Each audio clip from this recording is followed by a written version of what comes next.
Hello and good morning सबको।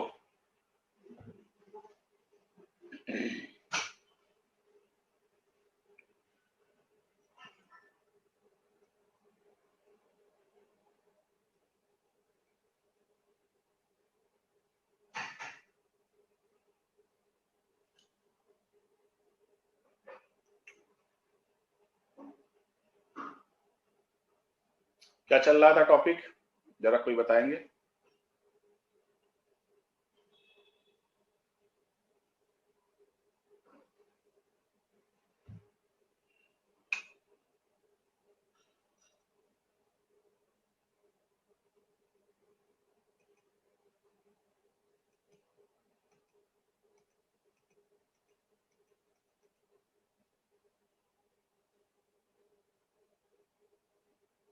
Okay okay.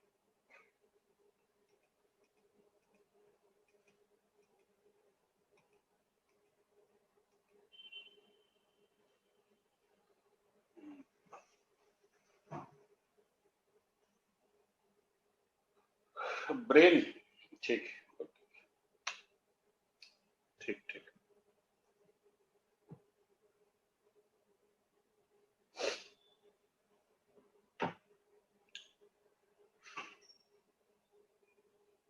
तो Gaurav ji heart तो पढ़ा चुका हूं ना।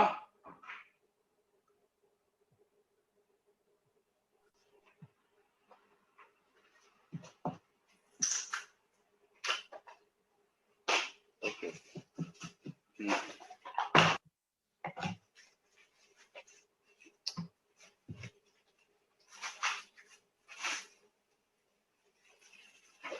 उठा के फेंक दीजिए, दो चीज खराब हो जाए ना, उसको चलने मत दीजिए। ये भी खराब है।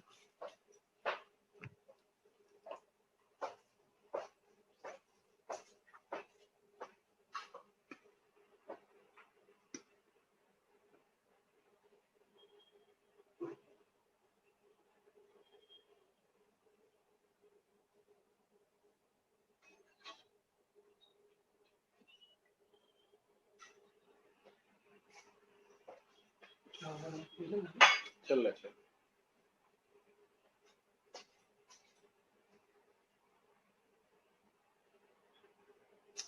मुन्ना जी, अब नोट्स को टाइप करने में काफी टाइम लगा, वैसे मैंने भेज दिया है, मैनेजमेंट को मैंने बोला है टाइप करा के भेज दें।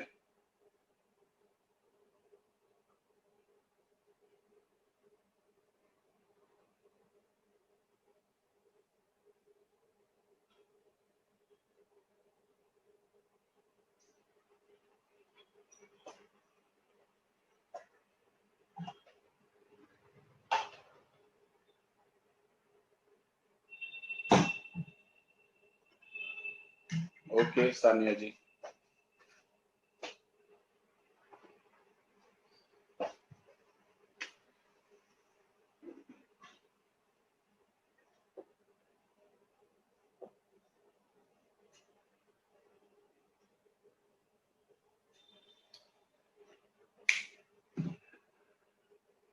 हो, सानिया जी वो क्या बोलता है, sanjay.me79@gmail.com, ठीक है, इस पे आप मेल कर दीजिएगा, मैं कोशिश करूंगा कि पीडीएफ भेज दूं इसी पे।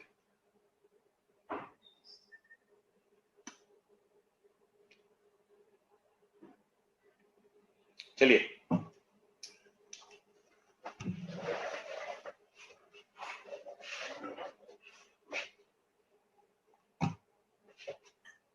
इंद्रजीत डस्टर कहाँ ले गए?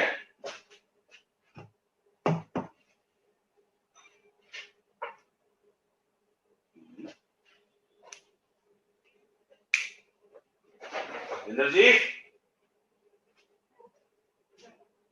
कहाँ ले गए डस्टर? सुने वाला था। हाँ, सब ले गए उठा के। चलिए हम लोग देखते हैं ब्रेन।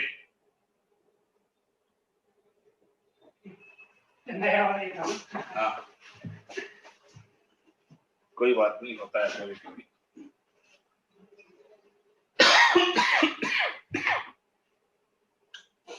अब जो मानव मस्तिष्क होता है बड़ा कॉम्प्लिकेटेड होता है। तो जो मानव मस्तिष्क होता है वो 3 भाग में डिवाइड होता है। हम लोग सेंट्रल नर्वस सिस्टम देख लिए थे। तो जो हमारा नर्वस सिस्टम होता है वो 3 पार्ट होता है। पहला हम लोगों ने देखा था सेंट्रल नर्वस सिस्टम, उसके अंतर्गत ब्रेन प्लस स्पाइनल कॉर्ड आता है। दूसरा हम लोगों ने देखा था पेरिफेरल, उसके अंदर क्रेनियल और स्पाइनल नर्व आती हैं। और तीसरा हमने देखा था ऑटोनॉमिक नर्वस सिस्टम, सिंपैथेटिक और पैरासिम्पैथेटिक। तो अब एक एक पार्ट को हम स्टडी करेंगे। फर्स्ट है हमारा ब्रेन। तो ब्रेन को 3 भागों में बांटा गया है, फोर ब्रेन, मिड ब्रेन और आपका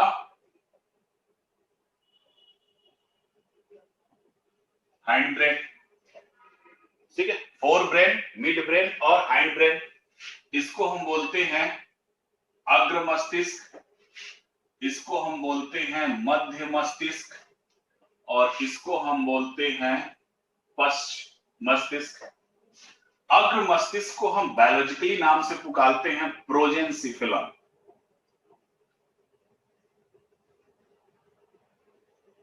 प्रोजेन्सिफिलम, इसको हम बोलते हैं मेजेनसिफिलम और इसको हम बोलते हैं रोम्बेन सिफिलम। ठीक है, अग्र, मध्य और पश्च। ठीक, अब ये जो प्रोजेन्सिफिलॉन है, ये प्रोजेन्सिफिलॉन 3 भागों में विभाजित है अग्र मस्तिष्क। पहले को हम बोलते हैं ऑल्फैक्टरी लोब, इसको हिंदी में हम बोलते हैं घ्राण पिंड।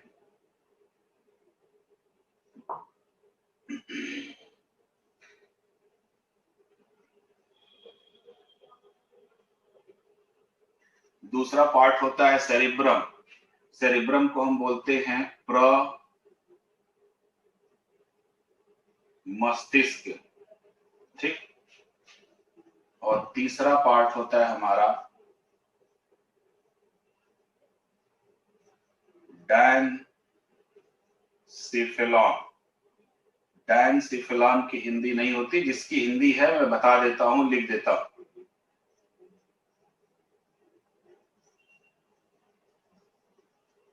थैलेमस एंड हाइपोथैलेमस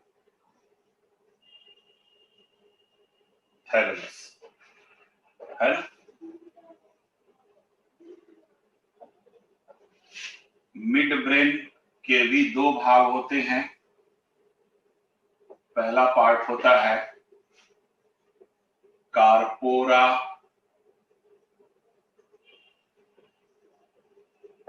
क्वाड्री जेमिना, एक ही में है कार्पोरा क्वाड्री जेमिना। दूसरा पार्ट होता है सेरिब्रल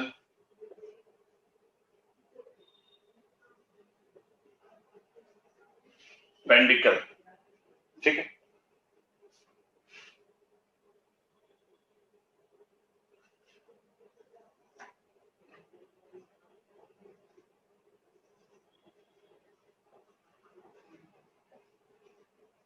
हैंड ब्रेन के 3 पार्ट।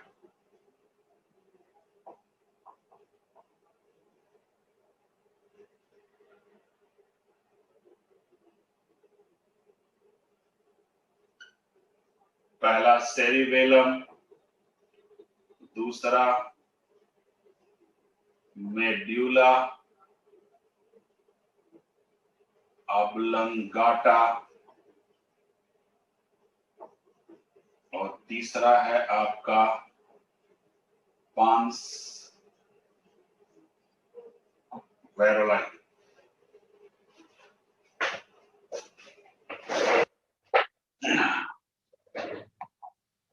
नाम टेढ़ा है क्योंकि ये काम है दिमाग का, है ना।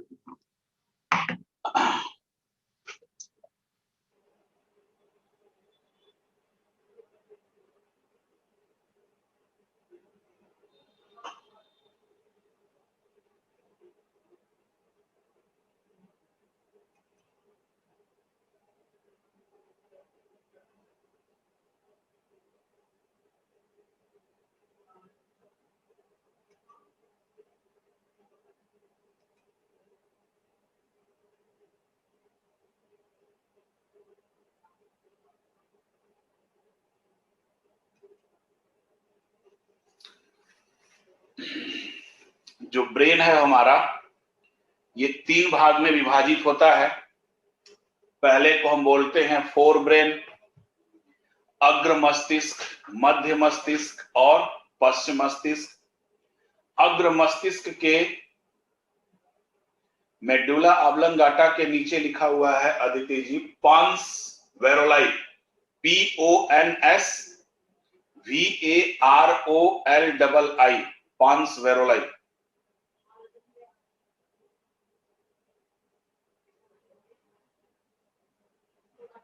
तो अग्र मस्तिष्क, मध्य मस्तिष्क और पश्चिम मस्तिष्क।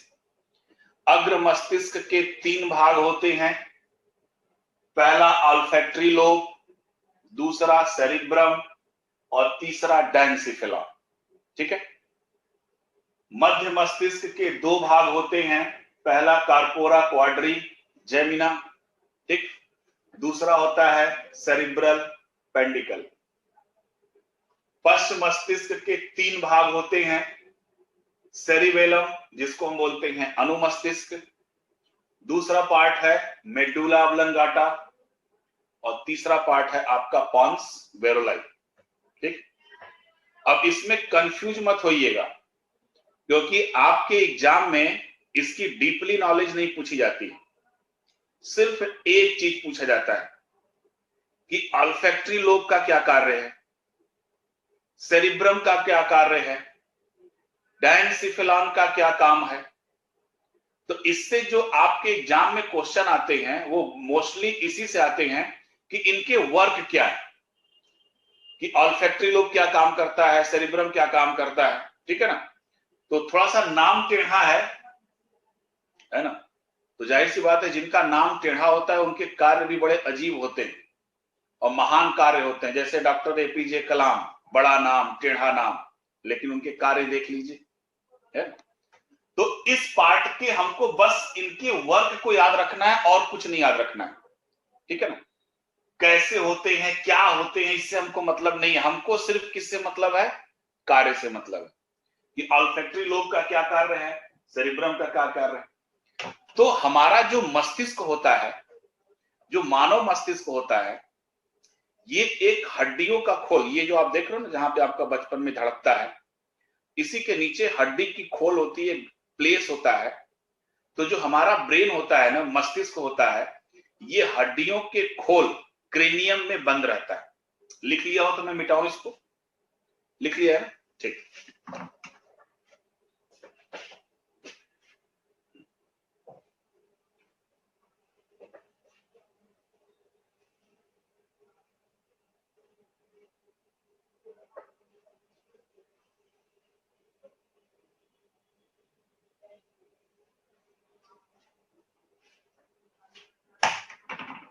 जो मानव मस्तिष्क होता है, तो एक तो सबसे पहली चीज कि हमारा जो ब्रेन होता है वो हमारे शरीर का नियंत्रण कक्ष होता है।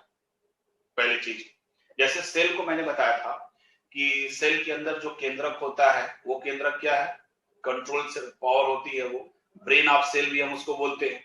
तो उसी तरीके से जो हमारा मस्तिष्क होता है, यह हमारा मस्तिष्क ये पूरे शरीर का नियंत्रण कक्ष होता है। मतलब कि आपके पूरे बॉडी पर जो कंट्रोल होता है वो किसका होता है, आपके ब्रेन का। ठीक है। हार्ट को छोड़कर, लेकिन हार्ट की बीट पर भी उसका थोड़ा बहुत कंट्रोल होता है। तो ये पूरे शरीर का नियंत्रण कक्ष होता है, जो हड्डियों के खोल क्रेनियम में बंद रहता है। इसमें क्रेनियम में बंद रहता है। और इसका जो औसत वजन है मानव मस्तिष्क का वो लगभग कितना होता है, 1400 ग्राम के आसपास होता है। और मस्तिष्क के चारों तरफ एक झिल्ली होती है, उस झिल्ली को हम बोलते हैं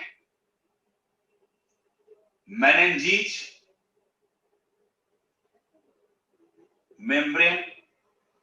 और ये जो मेनिंजेस झिल्ली होती है, 3 प्रकार के झिल्लियों से मिलकर बनी होती है। एक को हम बोलते हैं ड्यूरा मैटर, दूसरे को हम बोलते हैं अरेक्नॉइड मैटर, और तीसरे को हम बोलते हैं पाया मैटर। ठीक है ना? यानी कि ये कहां पे होती है, आउटर, ये होती है मध्य में, मिडिल, और ये होती है आपकी इनर साइड। ठीक है? अब देखिए, जैसे मान लीजिए ये हमारा मस्तिष्क है, ठीक है? तो मस्तिष्क के चारों तरफ मैंने क्या बोला, एक झिल्ली होती है। इस झिल्ली को हम बोलते हैं मेनिंजेस। और ये जो मेनिंजेस होता है ना, ये 3 झिल्लियों से मिलकर बना होता है। तो ये लेयर हमारा क्या हो गया, मेनिंजेस। और ये मेनिंजेस कितने लेयर से मिलकर बनी होती है, 3 लेयर से। तो ये देखिए, ये जो बाहर का मेम्ब्रेन होता है, इसको हम बोलते हैं ड्यूरामीटर। मध्य में जो है उसको हम बोलते हैं अरेक्नॉइड मीटर, और जो बिल्कुल ब्रेन से टच करती हुई होती है, इनको हम बोलते हैं बायोमीटर, अंदर की तरफ, बाहर से अंदर की तरफ। तो ये तीनों झिल्ली मिलकर एक विशेष झिल्ली का निर्माण करती हैं। उसी झिल्ली को हम क्या बोलते हैं, मेनिंजेस। कभी कभी क्या होता है, ये अक्सर बच्चों के केस में होता है, इसी मेनिंजेस झिल्ली में विषाणुओं के द्वारा, वायरस या फिर बैक्टीरियल संक्रमण से भी हो जाता है कभी कभी। यानी कि मेनिंजेस झिल्ली में जीवाणुओं या विषाणुओं के संक्रमण से इस मेनिंजेस झिल्ली में सूजन उत्पन्न हो जाती है। और सूजन उत्पन्न होने के फलस्वरूप बच्चों के अंदर बुखार और उल्टी तुरंत होने लगती है, तेजी से होने लगती है। तो वह अवस्था कहलाती है मेनिंजाइटिस।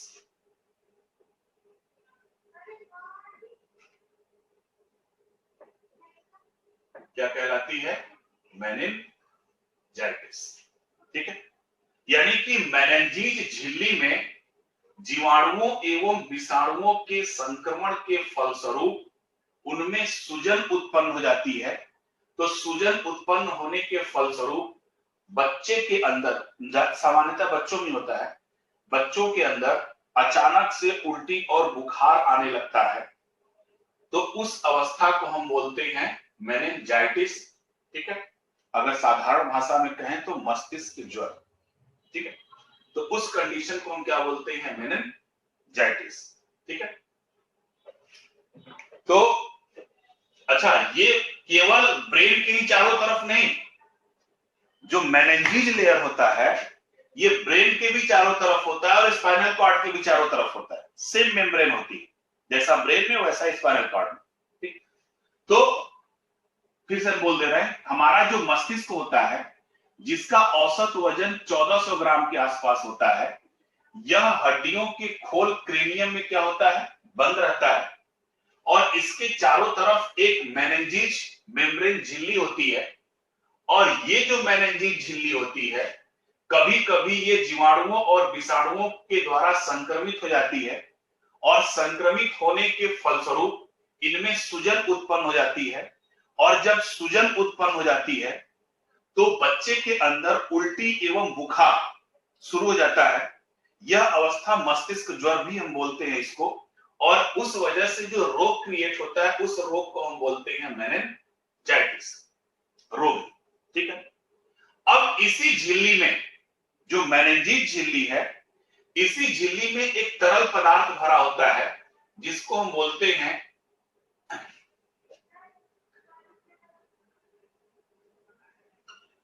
सेरिब्रो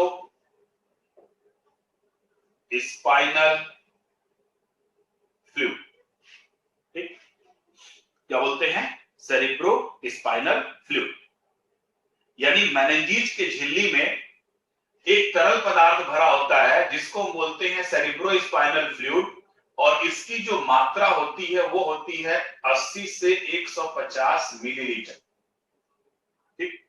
और ये जो सेरिब्रोस्पाइनल फ्लूइड क्या करता है, आपके मस्तिष्क को बाहरी आघातों से बचाता है, यानी बाहरी चोट से या किसी भी प्रकार के बाहरी संक्रमण से क्या करता है, आपके ब्रेन को बचाता है। कभी कभी क्या होता है कि इस सेरिब्रोस्पाइनल फ्लूइड की जो मात्रा है वह सामान्य से अधिक हो जाती है, तो मस्तिष्क का जो आकार है, जो हमारा सर है, वो बड़ा हुआ प्रतीत होता है। जैसे देखिए ये हमारा ब्रेन है, अब ब्रेन के चारों तरफ ये जो झिल्ली है, तो इस झिल्ली में अगर ये तरल पदार्थ बढ़ जाते हैं तो ये झिल्ली क्या जाती है, थोड़ी सी बड़ी हो जाती है। ठीक है, तो जब बड़ी जाती है तो हमारे मस्तिष्क का आकार भी हमको कैसा लगता है, बड़ा लगता है। सर कैसा लगता है, बड़ा लगता है। तो वह अवस्था कहलाता है हाइड्रोसिफेली,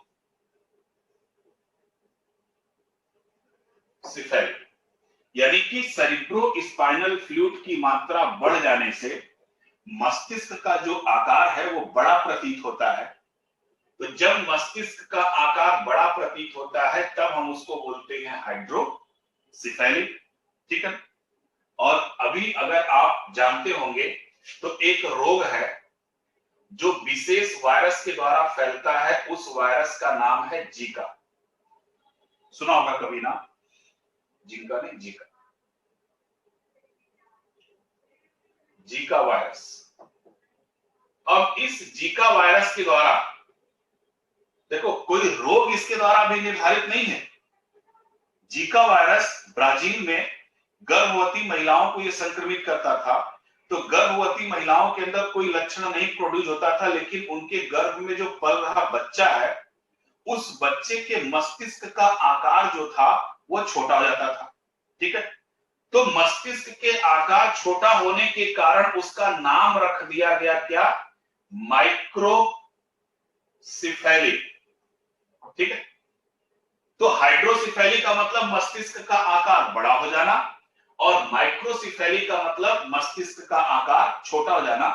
तो उसमें एक कंडीशन हो गई कि इस बच्चे का जो मस्तिष्क है, उस बच्चे का मस्तिष्क माइक्रोसिफेली टाइप्स का हो गया, जिसके कारण उसकी मेंटल एक्टिविटी क्या हो जाती थी, रिटार्ड हो जाती थी, कमजोर हो जाती थी। यानी बच्चा कैसा पैदा होता था, मेंटल रिटार्डेड। तो मस्तिष्क के आकार का छोटा होना कहलाता है माइक्रोसिफेली, और बड़ा होना कहलाता है हाइड्रोसिफेली। ठीक है, तो माइक्रोसिफेली किसकी वजह से हुआ, जीका वायरस की वजह से। तो इस सेरिब्रोस्पाइनल फ्लूइड, अच्छा थोड़ा सा आराम से, ठीक है, तो तेज भी तो नहीं बोलना, आराम ही से तो बोल रहे। तो जो हाइड्रोसिफेली है, इस सेरिब्रोस्पाइनल फ्लूइड की मात्रा बढ़ जाने से मस्तिष्क का आकार थोड़ा सा बढ़ जाता है। तो मस्तिष्क के आकार के बढ़ जाने को हम बोलते हैं हाइड्रोसिफेली। अब ह्यूमन ब्रेन जो होता है, मानव का मस्तिष्क 6 साल में विकसित हो जाता है। यानी कि हमारे मस्तिष्क का जो पूर्ण विकास है ये 6 साल की अवस्था तक हो जाता है। 6 साल के बाद हमारे मस्तिष्क का विकास नहीं होता है, इस चीज को जान जाइएगा। ठीक, इसीलिए आप देखते हो कि जो लोअर केजी में एडमिशन की एज रखी जाती है वह 5 साल रखी जाती है। ठीक है, जो छोटे बच्चों का एडमिशन होता है वह 5 साल के बाद होता है। हर्ष जी, छोटे ब्रेन को हम बोलते हैं माइक्रोसिफेली। ठीक है, अगेन मैं फिर से रिपीट कर दे रहा हूं इसको। हमारा जो मस्तिष्क होता है वो हड्डियों के खोल क्रेनियम में बंद रहता है। क्लियर? मानव मस्तिष्क का जो औसत वजन है,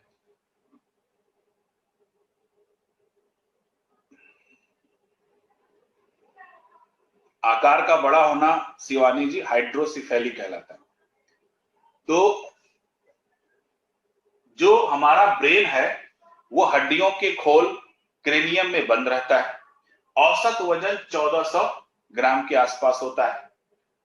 मस्तिष्क के चारों तरफ एक झिल्ली होती है, उस झिल्ली को हम बोलते हैं मेनिंजीज झिल्ली। और इस मेनिंजीज झिल्ली में अगर किसी प्रकार से जीवाणुओं या विषाणुओं के द्वारा संक्रमण हो जाए तो इनकी झिल्ली में सूजन उत्पन्न हो जाती है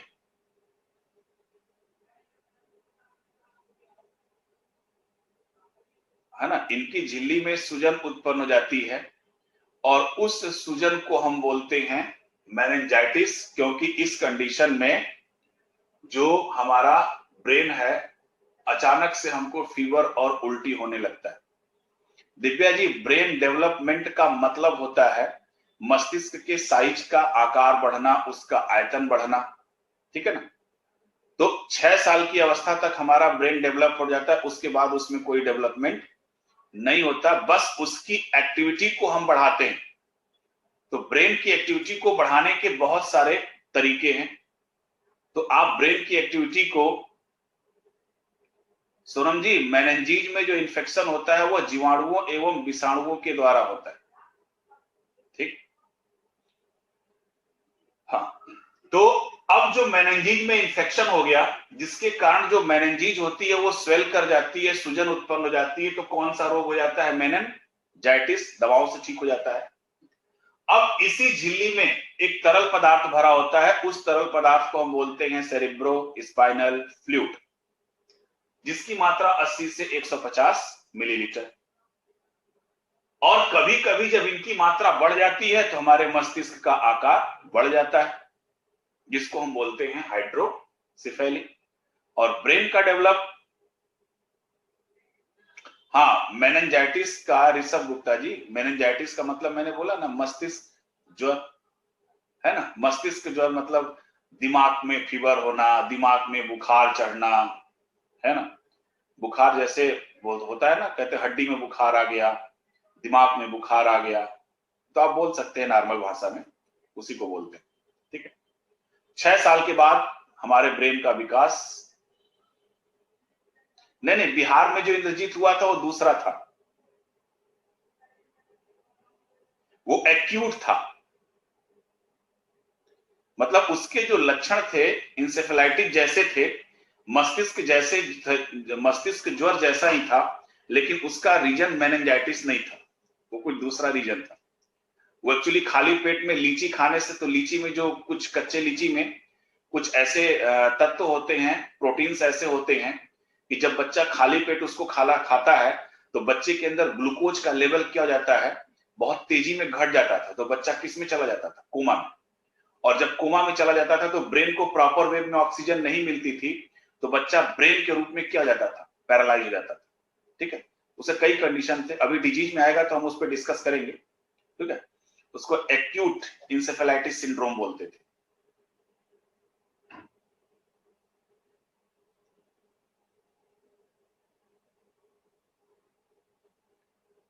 सोनम जी, जीवाणु कैसे पहुंचता है? खाने में भी पहुंच जाएगा, सांस लेने से भी पहुंच जाएगा, दूषित हवा से भी पहुंच जाएगा, किसी भी तरीके से पहुंच सकता है ना। जैसे आप क्या बोलता है, पिज्जा हट से पिज्जा मंगाई, है ना, अब पता चला पिज्जा जो बन रहा है उसी के किचन में ही कोई 2-4 बैक्टीरिया हो, वो पिज्जा पे बैठ गए और आपने पिज्जा खा लिया।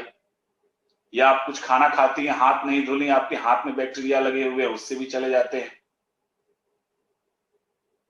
सेरेब्रोस्पाइनल फ्लूइड मेनिंजीज झिल्ली में रहता है।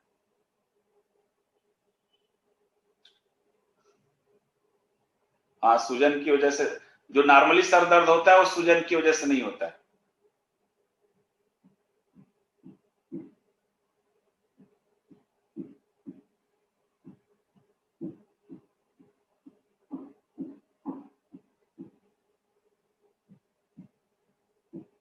ब्लड में मैंने बताया था कि चोट लगने के दौरान क्यों सूजन हो जाती है और क्यों उस पर थोड़ा सा उभार टाइप का सूजन उत्पन्न हो जाता है और रेड क्यों हो जाता है, ये मैंने ब्लड में बताया था, ठीक है। चलिए, अब जो आपका ब्रेन है, तो ब्रेन के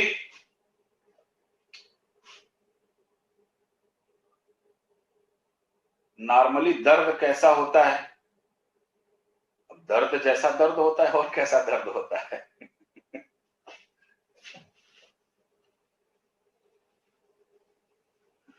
नहीं पता चल रहा है तो एक तो कोई वो ले लीजिए, कोई हथियार ले लीजिए, सर पे एक बार मार लीजिए, फिर देख लीजिए कैसा दर्द होता है। नॉर्मल पेन होती है, दर्द होती है। दर्द का मतलब होती है कि वहां की मसल्स या तो सिकुड़ गई हैं या तो वहां की मसल्स क्या होती है। देखिए जो पेन होता है ना, सिंपल चीज, आपकी बॉडी में कहीं भी पेन हो रहा है, मसल्स में पेन हो रहा है, तो उसके पीछे दो रीजन है। या तो वहां की मसल्स फैल गई हैं, ठीक है, या तो वहां की मसल्स सिकुड़ गई है। दो कंडीशन हो सकती है। जब फैल गई हैं तो वहां की जो न्यूरॉन्स होती हैं वो ब्रेन को प्रॉपर मैसेज नहीं दे पाती हैं, या तो तेजी में मैसेज देती हैं, और जब सिकुड़ गई हैं तो प्रॉपर वहां पे ब्लड का फ्लो नहीं हो रहा है, ठीक है। तो दोनों कंडीशन में आपका दर्द होता है। और सर में जो दर्द होता है, कभी भी ब्रेन में दर्द नहीं होता, इतना समझ जाइएगा। हाँ विवेक जी, वही मैं बता रहा हूं, जो हमारा ब्रेन होता है ना, ब्रेन में खुद के दर्द को पहचानने वाली कोई भी सिस्टम नहीं होती है। तो आपके ब्रेन में कभी भी दर्द नहीं होता है, क्योंकि खुद को उसके दर्द को पहचानने वाली उसके पास कोई भी सिस्टम नहीं होती। तो जो आपका सर दर्द करता है, एक्चुअली ये सर की चारों तरफ जो मसल्स होती है ना, वो पेन करती है। उनमें खिंचाव होता है या सिकुड़न होता है, तब दर्द होता है, आपको महसूस होता है। लेकिन ब्रेन में खुद को दर्द को पहचानने वाला कोई भी भाग नहीं होता है। तो जो आप कहते हो कि मेरा सर दर्द कर रहा है, वो एक्चुअली बाहर की मसल्स पेन करती हैं। सर कभी दर्द नहीं करता, और करता भी है तो उसको पहचानने का कोई भी सिस्टम आपके बॉडी में नहीं होता, ठीक। अब चलते हैं ब्रेन के डिफरेंट पार्ट। तो पहला पार्ट है हमारा फोर ब्रेन। तो फोर ब्रेन का जो पहला पार्ट है, जिसको हम बोलते हैं ऑल्फैक्टरी लोब।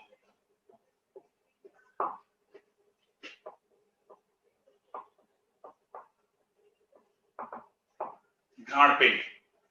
अब ये जो ऑल्फैक्टरी लोब होता है,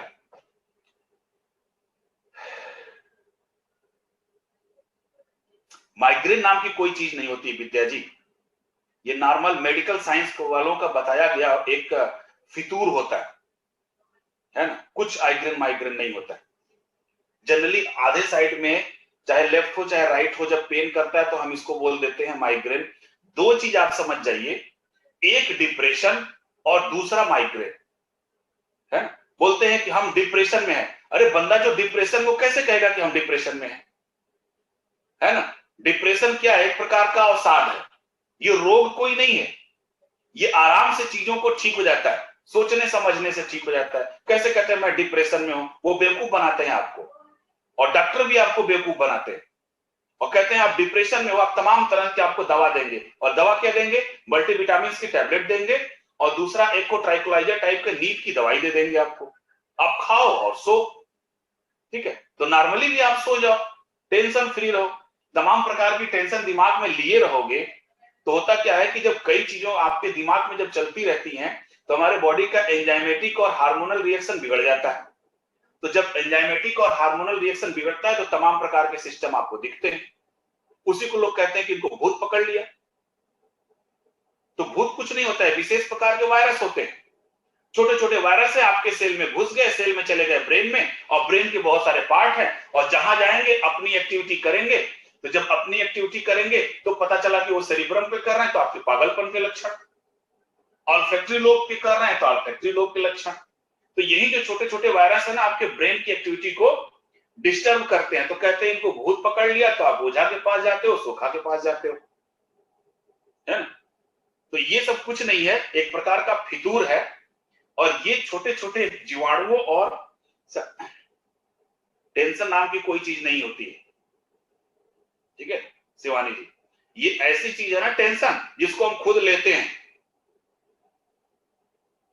टेंशन में रहने से ज्यादा दर्द होता है। ऑब्वियसली आप किसी भी चीज को जब सोचोगे, जरूरत से ज्यादा सोचोगे, तो आपकी बॉडी की हार्मोनल कंडीशन गड़बड़ होगी, एंजाइमेटिक रिएक्शन कंडीशन गड़बड़ होगी। तो जाहिर सी बात है कि आपके ब्रेन के पार्ट को ब्लड कम जाएगा, ऑक्सीजन कम जाएगा, ऑक्सीजन कम जाएगा तो एनर्जी उसको कम मिलेगी, तो एनर्जी उसको कम मिलेगी तो पेन तो होगा ही ना।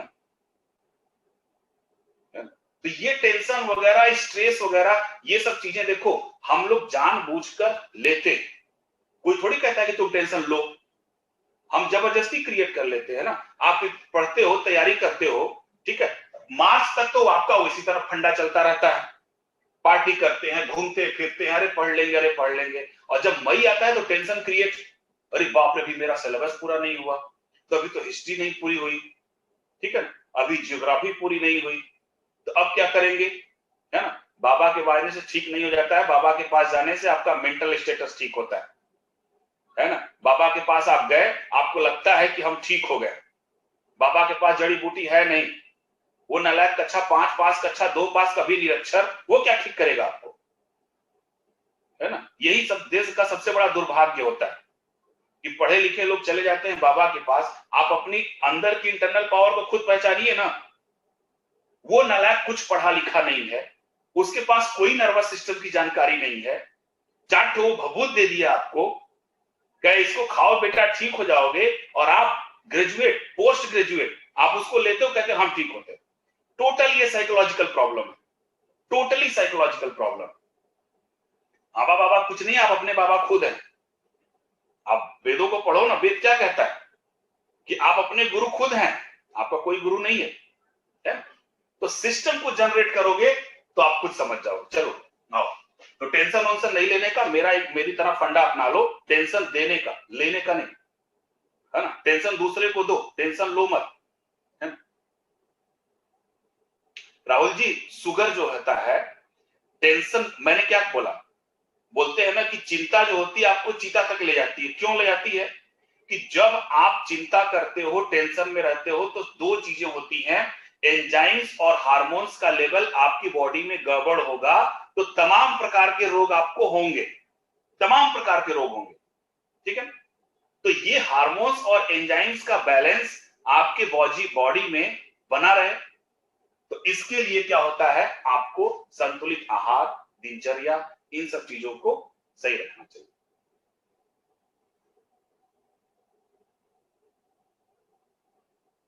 निगेटिव एनर्जी क्या है? यही बैक्टीरिया है, यही वायरस है, कुछ अननोन चीजें हैं जिनको ट्रेस करते हैं, बोलते हैं निगेटिव एनर्जी। आज के 4 साल पहले टार्डिग्रेड्स का कोई नाम नहीं सुना था, अब पता चला कि टार्डिग्रेड्स क्या है, वो हर जगह मौजूद हैं। तो टार्डिग्रेड्स एक ऐसे छोटे जंतु हैं जो पानी में भी रह सकते हैं, एयर में भी रह सकते हैं, यहां तक कि स्पेस में भी, जहां ऑक्सीजन नहीं है वहां पे भी वो सरवाइव करते हैं, और ये अपने अंदर विशेष प्रकार की मेटाबॉलिज्म को क्रिएट करते हैं। तो हम क्या कह सकते हैं कि टार्डिग्रेड्स को लोग क्या कहेंगे? तो निगेटिव एनर्जी। हाँ, टेंशन से थायराइड ग्लैंड पे असर होता है। चलिए वो सब बाद में हम बात करेंगे, हम अभी अपने टॉपिक पे आते हैं, ऑल्फैक्टरी लोब, है ना। क्योंकि अब ये निगेटिव एनर्जी और ये सब अगर आप चलेंगे तो बहुत सारी स्टडी मैंने इस पे की है, पॉजिटिव एनर्जी, निगेटिव एनर्जी, और ये बाबा सुखा, ये सब जितने सब है ना, सब धूर्त हैं। हर एक चीज का मैं साइंटिफिक पहलू दे सकता हूं, हर एक चीज का, और वो क्लियर साइंटिफिक पहलू है। ऐसा नहीं कि सब चीजें गलत हैं, बहुत सारी चीजें सही भी हैं, लेकिन वो साइंटिफिकली सही है। बाकी ये कह दे कि आपको अगरबत्ती का भभूत ले लिया और बाबा कह दिए ये लो सोने की चेन, इम्पॉसिबल है। अगर वो वैसे ही सोने की चेन बनाता तो अपनी महल काहे नहीं खड़ी कर देता? काहे वो आपको 3 लाख में आता है शो करने आपका? एक ही स्टेडियम में एक बाबा भभूत से सोने की लॉकेट बना के भक्तों को दे देते थे, फिर उसी स्टेडियम में पीसी सरकार 1 हफ्ते के बाद जादू का अपना शो करते थे और वो भी लॉकेट बनाते थे। इसका मतलब पीसी सरकार बाबा हो गए ना। तो ये जितने पाखंडी हैं सिर्फ आपको क्या करते हैं? बेवकूफ बनाते हैं। और ये किसको टारगेट करते हैं? पढ़े लिखे लोगों को, हमारे और आप जैसे लोगों को टारगेट करते हैं। अभी लंदन से पढ़ के एक डॉक्टर आया था और 2.5 करोड़ में अलादीन बाबा का चिराग खरीद के फंस गया बेचारा। बताइए क्या करेंगे? डॉक्टर था वो, एमएस था, सर्जन था। जब उसको बेवकूफ बना के अलादीन का चिराग बेच दिया वो भी 2.5 करोड़ में, तो नॉर्मल व्यक्ति क्या करेगा बेचारा, है ना। तो अपनी सोच सही रखिए। चलिए आइए, ऑल्फैक्टरी लोब। अब ये जो ऑल्फैक्टरी लोब होती है, ये एक जोड़ी कप के आकार की संरचना वाली होती है जो आपके नेजल चैम्बर से जुड़ी होती है। किससे जुड़ी होती है? नेजल चैम्बर से। नेजल चैम्बर का मतलब नासा गुहा। ये जो नोज है इसी नेज चैम्बर से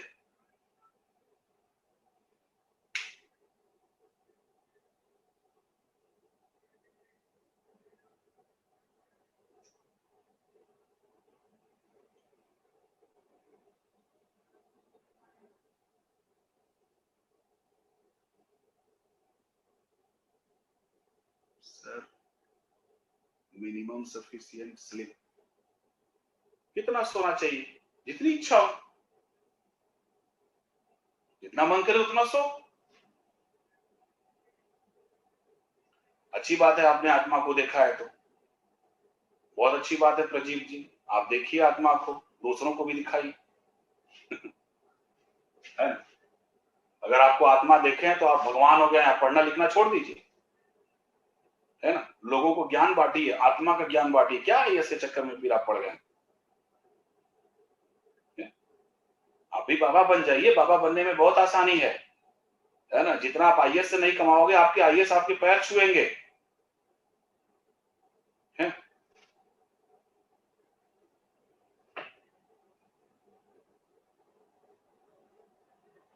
आपकी बॉडी को जितनी नीड है उतना आप सोइए, रिलैक्स में सोइए, ठीक है ना?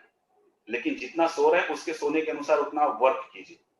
सोने से मोटापा तब बढ़ता है जब आपका डाइजेस्टिव पावर ठीक नहीं होता है, ठीक है ना?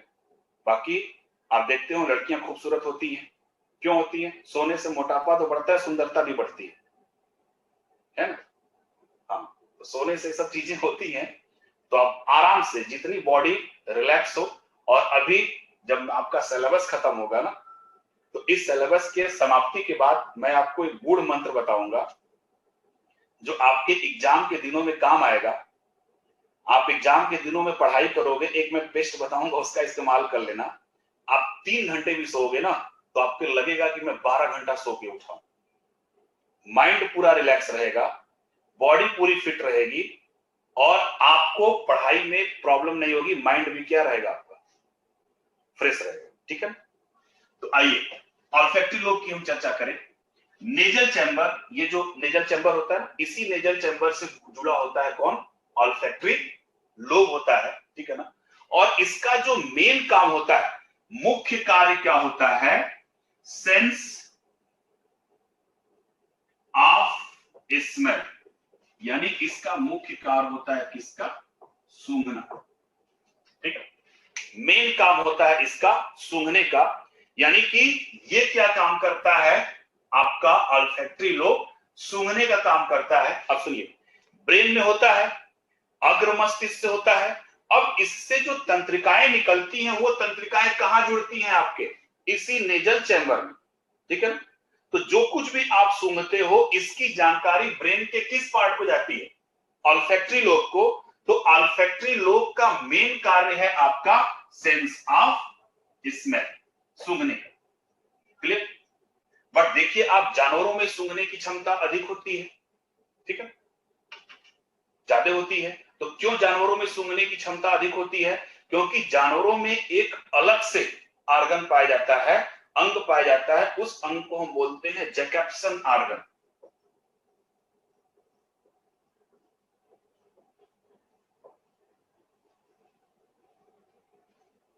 कौन सा ऑर्गन? जैकब्सन ऑर्गन। ये जानवरों में पाया जाता है, जिसके कारण जानवरों में सूंघने की अधिक क्षमता होती है। और कौन से जानवर में सबसे अधिक सूंघने की क्षमता होती है? तो ऑब्वियसली आप लोग बोलेंगे कुत्ता, ठीक है ना? तो कुत्ता नहीं है, एक मछली है। उस मछली का भी नाम है डॉग फिश। क्या नाम है? डॉग फिश, समुद्री मछली है। इसका नाम है स्कॉलियोडॉन, ठीक? तो स्कॉलियोडॉन नामक एक समुद्री मछली है, उसको हम नॉर्मली बोलते हैं डॉग फिश। उसमें सूंघने की अत्यधिक, सबसे सर्वाधिक क्षमता होती है। और क्यों क्षमता होती है? क्योंकि इसके अंदर एक अतिरिक्त जीरो क्रेनियल नर्व पाई जाती है। किसके अंदर? स्कॉलियोडॉन डॉग फिश के अंदर। ठीक है। तो ऑल्फैक्टरी लोब का मेन काम क्या है? सेंस ऑफ, हाँ ठीक है मैं बता रहा हूं। जो अग्र मस्तिष्क का पहला पार्ट है जिसको हम बोलते हैं ऑल्फैक्टरी लोब या इसको हम बोलते हैं घ्राण पिंड। ये जो ऑल्फैक्टरी लोब होता है ये होता है अग्र मस्तिष्क, इस अग्र मस्तिष्क का भाग, इससे जो तंत्रिकाएं होती हैं वो निकलकर आपके किससे, नेजल चैम्बर से जुड़ी रहती हैं।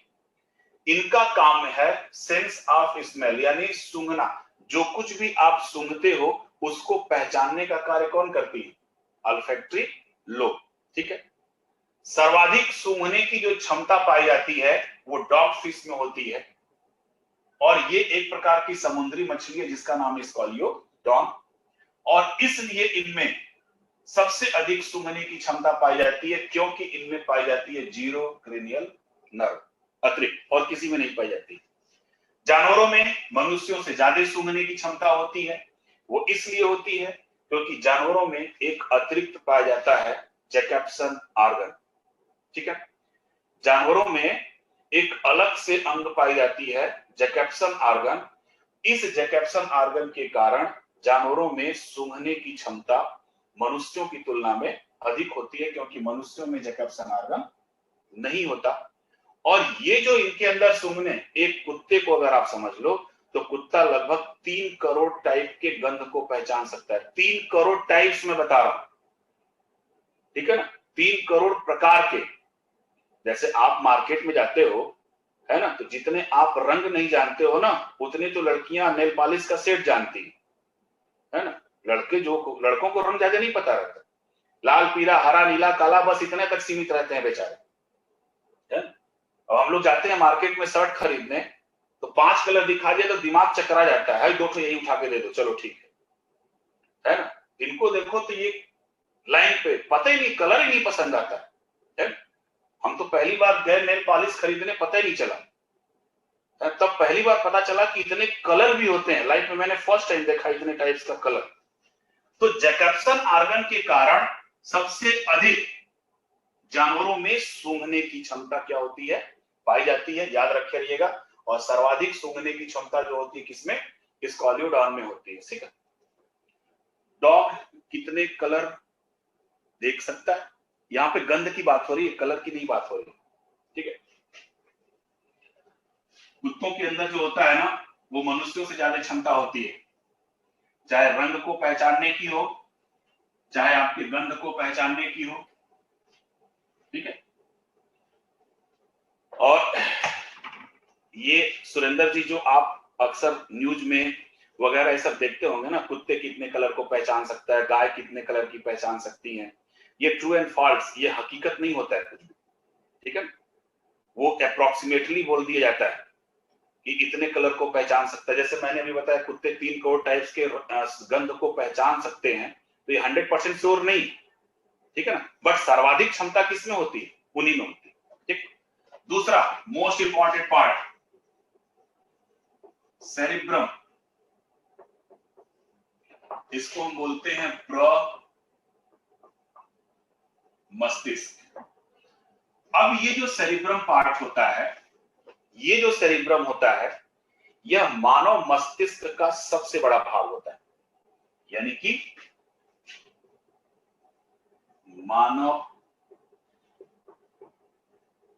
मस्तिष्क का सबसे बड़ा भाग होता है। इसका मेन काम क्या है, ऐच्छिक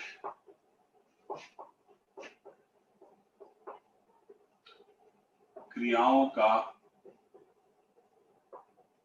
नियंत्रण। आपके शरीर में जो ऐच्छिक क्रियाएं होती है ना, उन ऐच्छिक क्रियाओं का नियंत्रण कौन करता है, आपका मस्तिष्क। और मस्तिष्क का कौन सा भाग, सेरिब्रम। ठीक है। अब ये जो सेरिब्रम होता है, ऐच्छिक क्रियाएं कौन सी होती हैं, जो आपकी इच्छा से होती है। ठीक है। 2 प्रकार की क्रियाएं, एक ऐच्छिक और दूसरी अनैच्छिक, स्टाइल्ड और अनस्टाइल्ड। तो जो ऐच्छिक क्रियाएं होती हैं जो आपके इच्छा के अनुसार होती हैं, यानी कि ऐसी क्रियाएं जिसको आप सीखते हो, ठीक है ना, याद करते हो, तो वे सब क्रियाएं किसमें आती हैं? ऐच्छिक क्रियाओं में। अब इसी ऐच्छिक क्रियाओं में क्या क्या आ जाएगा? सीखने का केंद्र, सोचने का, समझने का, लिखने का, आपकी बुद्धिमत्ता, आपकी स्मृति, है ना, स्मृति, स्मृति ईरानी नहीं, स्मृति, इच्छा शक्ति, चिंतन, चेतना, रोना, हंसना, ठीक है, भावनाओं को नियंत्रण करना, ठीक। तो ये सब जो एक्टिविटी है वो आपके किससे नियंत्रित होती है? सेरिब्रम से, ठीक है ना। आप देखिए, मूवी देखते होंगे आप, बड़े से बड़ा कॉमेडियन है, वो कॉमेडी करता है लेकिन कभी हंसता नहीं है। बहुत सारे ऐसे लोग मिलते हैं जो बहुत अंदर से टूटे हुए होते हैं, दुखी होते हैं, लेकिन आपको सामने प्रकट नहीं होता है, लगता है कि बहुत खुश हैं। तो ये सब क्रियाएं किसके द्वारा नियंत्रित होती है? सेरिब्रम के द्वारा। यानी कि अगर आपका सेरिब्रम सक्रिय है, ज्यादा सक्रिय है, एक्टिव है, तो माना जाता है आप बुद्धिमान हो। अगर नहीं एक्टिव है तो माना जाता है बुद्धू।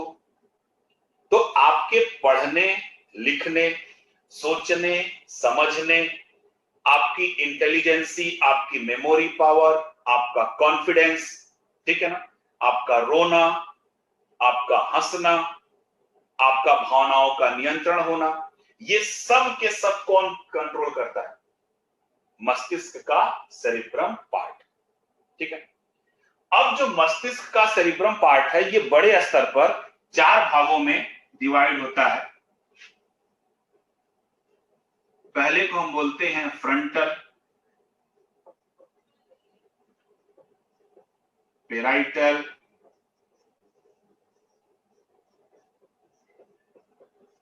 ऑक्सीपिटल,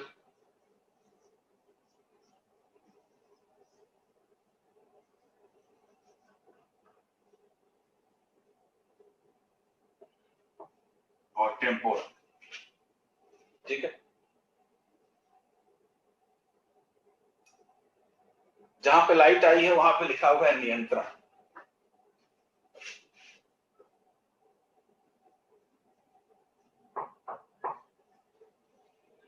क्या करेंगे? लाइट बंद कर देंगे तो भी आपको नहीं दिखेगा। तो जो सेरिब्रम है ये बेसिकली 4 भागों में विभाजित है बड़े स्तर पे। तो इसका जो फ्रंटल पार्ट है, फ्रंटल पार्ट क्या करता है? पहले तो प्लानिंग का कार्य करता है, ठीक है। यानी कि आप अपनी लाइफ में जिस चीज को प्लान करते हो कि हमको ये करना है, या फिर किसी चीज के प्रति जो डिसीजन लेते हो, प्लानिंग एंड डिसीजन, ठीक है। जो कुछ भी आप प्लान करते हो या किसी भी चीज के प्रति जो निर्णय लेते हो, जो डिसीजन लेते हो, तो ये आपके मस्तिष्क का कौन सा भाग करता है? सेरिब्रम का फ्रंटल पार्ट, ठीक है। पेराइटल क्या करता है? ताप, स्पर्श, दाब, दर्द, स्वाद, ठीक है। ताप, स्पर्श, दाब, दर्द और स्वाद, इनको पहचानने का कौन करती है काम? पेराइटल, ठीक। ऑक्सीपिटल क्या करती हैं? प्रकाश की संवेदना, विजुअलाइजेशन, ठीक है। टेम्पोरल क्या काम करती हैं? सुनना एवं वाणी को समझना, ठीक है। तो अब आपका जो सेरिब्रम पार्ट है, ये सेरिब्रम पार्ट इन 4 भागों में बटा होता है। और ये जो 4 भाग हैं, पहले पार्ट को हम बोलते हैं फ्रंटल, दूसरे पार्ट को हम बोलते हैं पेराइटल, तीसरे पार्ट को हम बोलते हैं ऑक्सीपिटल और चौथे पार्ट को हम बोलते हैं टेम्पोरल। ठीक है, तो फ्रंटल का काम क्या है? प्लानिंग एवं डिसीजन को नियंत्रित करना। पेराइटल क्या करती है? आपके शरीर में ताप, स्पर्श, दाब, दर्द और स्वाद। ठीक है, अब जैसे स्वाद की बात कर लीजिए, तो जो स्वाद की पहचान है, इस स्वाद की पहचान को मस्तिष्क का कौन सा भाग देखता है? पेराइटल भाग। कैसे? अब आप जीभ पे कोई चीज रखते हो तो उस पे जो टेस्ट बड्स होती है, जिनको हम स्वाद कलिकाएं बोलती हैं, ये तंत्रिकाएं जीभ से लेकर कहां तक फैली होती हैं? आपके फोर ब्रेन के सेरिब्रम तक। तो अब यहां से जीभ से जो आपका मैसेज जाता है वो सेरिब्रम के किस पार्ट को जाता है? पेराइटल के पास। ठीक है, तो अब आप ग्लैंड, दिव्या जी, ग्लैंड्स का भी काम होता है, ग्लैंड्स भी काम करती हैं ये सब चीजें। तो यहाँ पे हम ब्रेन की बात कर रहे हैं ना, ग्लैंड्स भी ये काम करता है। ग्लैंड्स के द्वारा निकलने वाले जो हार्मोन्स है, हार्मोन्स भी आपकी बॉडी में ताप, स्पर्श, दाब और दर्द को पहचानने का काम करती हैं। लेकिन जो हार्मोनल एक्टिविटी होती है वो तुरंत होती है, हार्मोनल एक्टिविटी स्लो होती है, धीरे धीरे होती है। लेकिन जो तंत्रिकाओं की एक्टिविटी होती है ना, वो फास्ट होती है। और हार्मोन्स और तंत्रिकाएं ये दोनों एक दूसरे के एंटागोनिस्टिक होती हैं, दोनों एक दूसरे के कंट्रोल करती हैं। हार्मोन्स तंत्रिकाओं को कंट्रोल करता है और तंत्रिकाएं हार्मोन्स को कंट्रोल करती हैं। वो भी इंडोक्राइन ग्लैंड्स में आएगा तो मैं बताऊंगा। तो पेराइटल क्या काम की? ये काम की। ऑक्सीपिटल क्या काम की? प्रकाश की संवेदना। जैसे मान लीजिए आप ऑनलाइन क्लास ले रहे हो, ठीक है ना, तो किसी भी चीज को आप देख भी रहे हो और सुन भी रहे हो। तो जो देख रहे हो, तो देख के जो आपका दिमाग समझ रहा है वो कौन सा काम कर रहा है? ऑक्सीपिटल। और सुन के जो समझ रहा है वो काम कौन कर रहा है? टेम्पोरल। ठीक है, बहुत सारे बच्चे होते हैं, इसमें से कई लोग हैं, उनको एक बार दिखा दो, एक बार बोल दो, समझ में आ जाता है। कुछ लोगों को 2-3 बार दिखाओ, 2-3 बार समझाओ, तब समझ में आता है। तो जो देखी हुई चीजों को जो आप समझते हो किसके कारण? ऑक्सीपिटल के कारण। और जो सुन के जो चीजों को समझते हो किसके कारण? टेम्पोरल के कारण। ठीक है, तो जो हमारा सेरिब्रम होता है ये 4 भागों में विभाजित होता है। पहला भाग है आपका पेराइटल, जो प्लानिंग एवं डिसीजन का कार्य करता है। दूसरा फ्रंटल, प्लानिंग और डिसीजन का। पेराइटल ये आपके टेम्परेचर, प्रेशर, पेन, ठीक है ना, पेन का मतलब यहाँ मस्कुलर पेन की बात हो रही है, और किसी प्रकार के दर्द को मत समझ लेना यहाँ पे। बस दर्द एक ही टाइप का होता है, वो भी मस्कुलर पेन होता है, और किसी प्रकार का दर्द नहीं होता है ना। जो बोलते हैं कि दिल दर्द कर रहा है, ये दर्द कर रहा है, हृदय दर्द कर रहा है, वो सब कोरी बकवास होती है। ये केमिकल लोचा होता है, अभी इसके बाद आएगा, मैं बता दूंगा कि ऐसा क्यों होता है। ऑक्सीपिटल प्रकाश की संवेदना, और टेम्पोरल आपको सुनना और वाणी को समझना।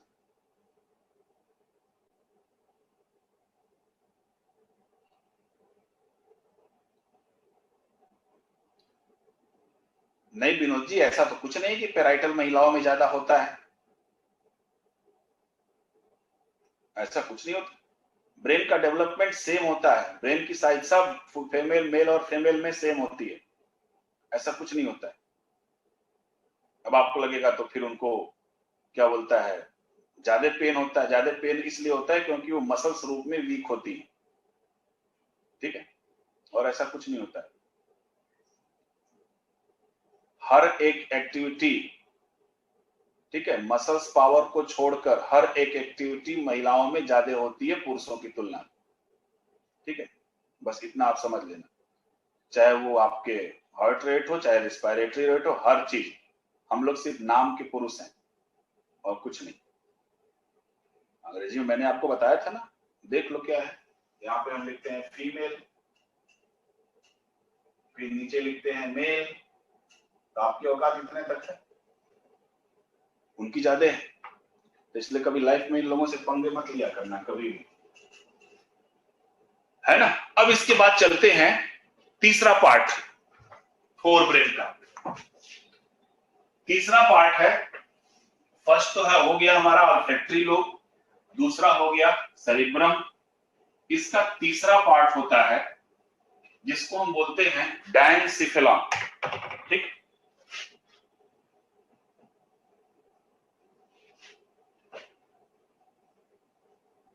डायनसिफेलॉन। अब ये जो डायनसिफेलॉन होता है ये आपके सेरिब्रम से जुड़ा होता है, यानी जो आपका प्रमस्तिष्क है ये प्रमस्तिष्क के नीचे का भाग होता है और यहीं से पिट्यूटरी और पीनियल ग्लैंड्स के कार्य जुड़े होते हैं। यानी यहां पे कौन जुड़ा होता है? Pituitary and pineal glands. यानी डायनसिफेलॉन से कौन जुड़ी होती है? पिट्यूटरी ग्लैंड्स और पीनियल ग्लैंड्स। इसलिए हम डायनसिफेलॉन को बोलते हैं मस्तिष्क का हार्मोनल भाग। यानी ब्रेन का जो हार्मोनल पार्ट है वो कौन सा है? डायनसिफेलॉन भाग है। और ये जो डायनसिफेलॉन है ये दो भागों में विभाजित होता है। पहले को बोलते हैं थैलेमस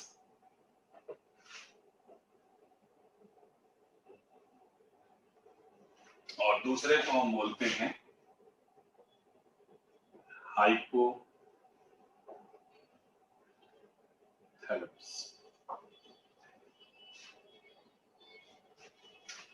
जैसे मान लीजिए ये मैंने बना दिया डायनसिफेलॉन, तो डायनसिफेलॉन का जो ऊपरी हिस्सा है, जो ऊपर की तरफ होता है उसको हम थैलेमस बोलते हैं, और जो निचला हिस्सा होता है ना इसी को हम क्या बोलते हैं? हाइपोथैलेमस। पूरा डायनसिफेलॉन, ऊपरी हिस्सा थैलेमस और निचला हिस्सा क्या है? हाइपोथैलेमस। अब ये जो इसका थैलेमस भाग है, इसी थैलेमस भाग से क्या जुड़ी होती है? पीनियल ग्रंथि।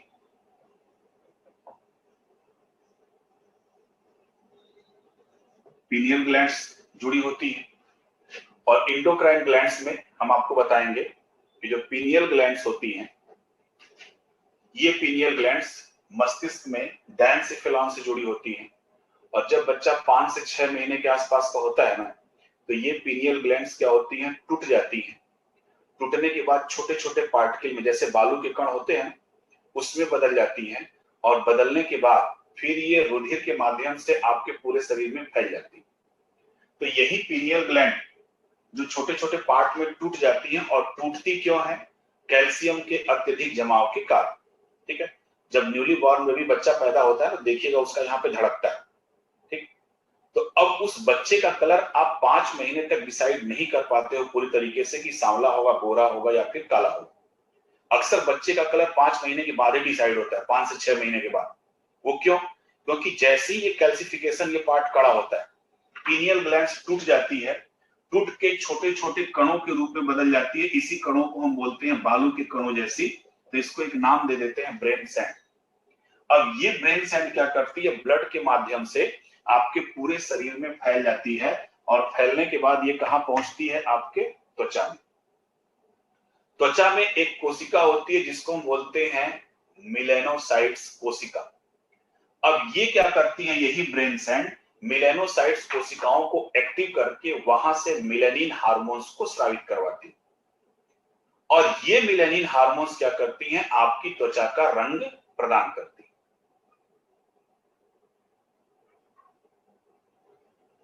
ठीक, तो अब ये जो पीनियल ग्लैंड्स हैं टूट जाती है, टूटने के बाद ब्रेन सैंड में कन्वर्ट हो जाती है, और ब्रेन सैंड में कन्वर्ट होने के बाद त्वचा में पहुंचकर, ये इसको मत लिखिएगा भाई ब्रेन सैंड वगैरह, ये हार्मोन्स में मैं लिखवाऊंगा ना, मैं सिर्फ यहां बता दे रहा हूं चूंकि पीनियल ग्लैंड्स आ गया। तो ये त्वचा कोशिकाओं को सक्रिय कर मेलानिन हार्मोन्स को स्रावित करती हैं। तो मेलानिन हार्मोन्स में क्या होता है? मेलानिन पिगमेंट होता है। ठीक है, तो जितना ज्यादा मेलानिन निकलेगा उतना ही ज्यादा आपकी त्वचा का रंग सांवला होगा। जितना कम मेलानिन निकलेगा उतनी ही आप क्या होंगी? ज्यादा गोरी होंगी। उसके साथ साथ ये सोने और जगने की क्रिया को भी नियंत्रित करता है। ठीक है, ज्यादा मेलानिन निकलेगा तो आपको नींद कम आएगी, कम मेलानिन निकलेगा तो नींद ज्यादा आएगी। इसीलिए गोरे लोग ज्यादा सोते हैं, सांवले लोग कम सोते हैं। ठीक है, अक्सर आप कई लोग इसमें होंगे, क्लास ले रहे होंगे, लाइट जला दो तो उनको नींद नहीं आती है, और जैसी लाइट बंद हो गया नींद आएगी। रीजन उसके पीछे क्या है? क्योंकि जो मेलानिन का सिक्रीशन श्रावण होता है ना, ये ताप के द्वारा भी नियंत्रित होता है। अगर तापमान ज्यादा है, टेम्परेचर कुछ ज्यादा है, लाइट है, तो मेलानिन ज्यादा निकलेगी, और मेलानिन ज्यादा निकलेगी तो आपको नींद क्या होगा? कम आएगा। एक तो आप सांवले होंगे, और दूसरी क्या होगी? नींद कम आएगी। इसीलिए जो ट्रॉपिकल एरिया है, जहां पे सूर्य की किरणें सीधी पड़ती हैं, ठीक है, वहां जहां पे गर्मी जब पड़ती है, वहां के लोग सांवले होते हैं, क्योंकि मेलानिन ज्यादा होता है। और सर्दियों में रहने वाले जो ठंड प्रदेश है, वहां के लोग गोरे होते हैं, है ना। तो जो पूछते हैं कि हमको नींद बहुत आती है, तो आप देख लीजिए आपकी त्वचा का रंग गोरा होगा। अब लाइट जलाया तो टेम्परेचर कुछ ना कुछ तो इंक्रीज किया, आपके त्वचा को लाइट मिली, मेलानिन का सिक्रीशन निकलने लगा, और जब मेलानिन का सिक्रीशन निकला तो आपको नींद नहीं आएगी, कम आएगी। और जहां लाइट बंद कर दिया, मेलानिन का सिक्रीशन बंद हो गया, आपको नींद तुरंत आ जाएगी। तो ये भी एक रीजन है। जो स्ट्रेस आंखों पे पड़ता है वो दूसरा रीजन है, एक ये भी आपका क्या है? रीजन है, ठीक है। और दूसरी चीज, जितना ज्यादा मेलानिन निकलेगा उतनी ज्यादा आपकी त्वचा कैसी होगी? सांवली होगी, और उतना ही ज्यादा आपकी इम्यूनिटी बढ़ेगी। इम्यूनिटी से भी इसको देखा जाता है, सांवले लोगों की इम्यूनिटी गोरे लोगों की तुलना में अधिक होती है ना। वो इसलिए होती है क्योंकि मेलानिन का सिक्रीशन उनके अंदर अधिक होता है ना। तो केवल गोरा होना ही अच्छी चीज नहीं है ना। जितना आप गोरे होगे उतना ही आपके लाइफ में कष्ट होगा, और जितना सांवले होगे उतना ही अच्छा होगा। जितने आप खूबसूरत बन के रहोगे उतना ही लाइफ में ट्रेजेडी आएगी, और जितना बदसूरत रहोगे उतनी ही लाइफ आपकी खुशहाल होगी, है ना। सुंदरता का मतलब टेंशन, है ना। तो अब ये जो थैलेमस है, पीनियल ग्लैंड जुड़ी होती है। अब इस थैलेमस का काम क्या है? जैसे पेराइटल हम लोगों ने देखा, वहां पे फ्रंटल के बाद पेराइटल, तो जो काम पेराइटल का है उससे वही काम बट अधिक मात्रा में कौन करती है? आपकी थैलेमस। यानी थैलेमस का मेन काम है आपका, ये आपके डायंसिफिलान से जुड़ी रहती हैं, और ये ठंडा, गर्म एवं दर्द, यानी कि ये ठंडे, गर्म एवं दर्द को क्या करती हैं? पहचानने का कार्य करती है, ठीक है। नींद के लिए भी उत्तरदायी है, क्योंकि किससे जुड़ी होती हैं? आपकी पीनियल ग्लैंड से जुड़ी, ठीक है। दूसरे पार्ट पे चलते हैं, हाइपोथैलेमस। तो जो हाइपोथैलेमस है, इसको एक और नाम से पुकारा जाता है, मास्टर्स ऑफ मास्टर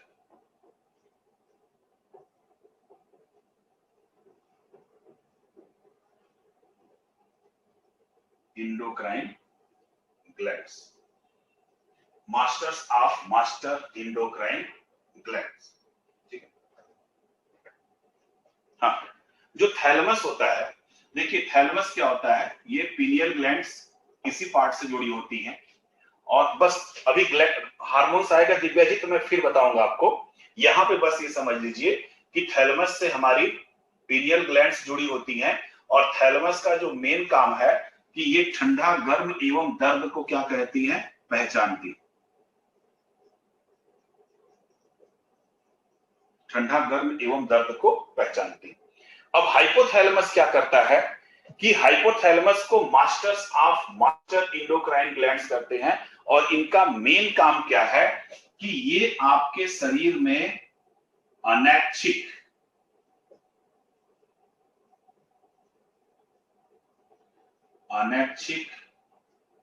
क्रियाओं पर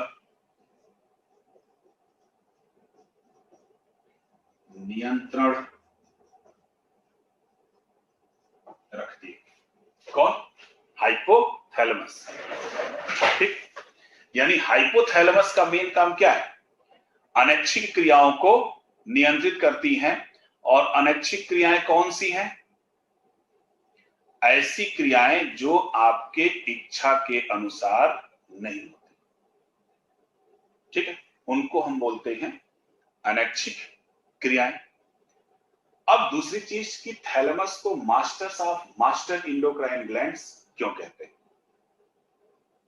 तो आपके शरीर में जितनी भी अंतःस्रावी ग्रंथियां हैं, जितनी भी, इन सभी अंतःस्रावी ग्रंथियों को नियंत्रित करती हैं पिट्यूटरी ग्रंथि, पीयूष ग्रंथि। ठीक, सभी ग्रंथियों को नॉर्मली 90% के ऊपर जो हमारे शरीर में ग्रंथियां हैं, इन सभी ग्रंथियों को कंट्रोल करने का कार्य करती हैं पीयूष ग्रंथियां।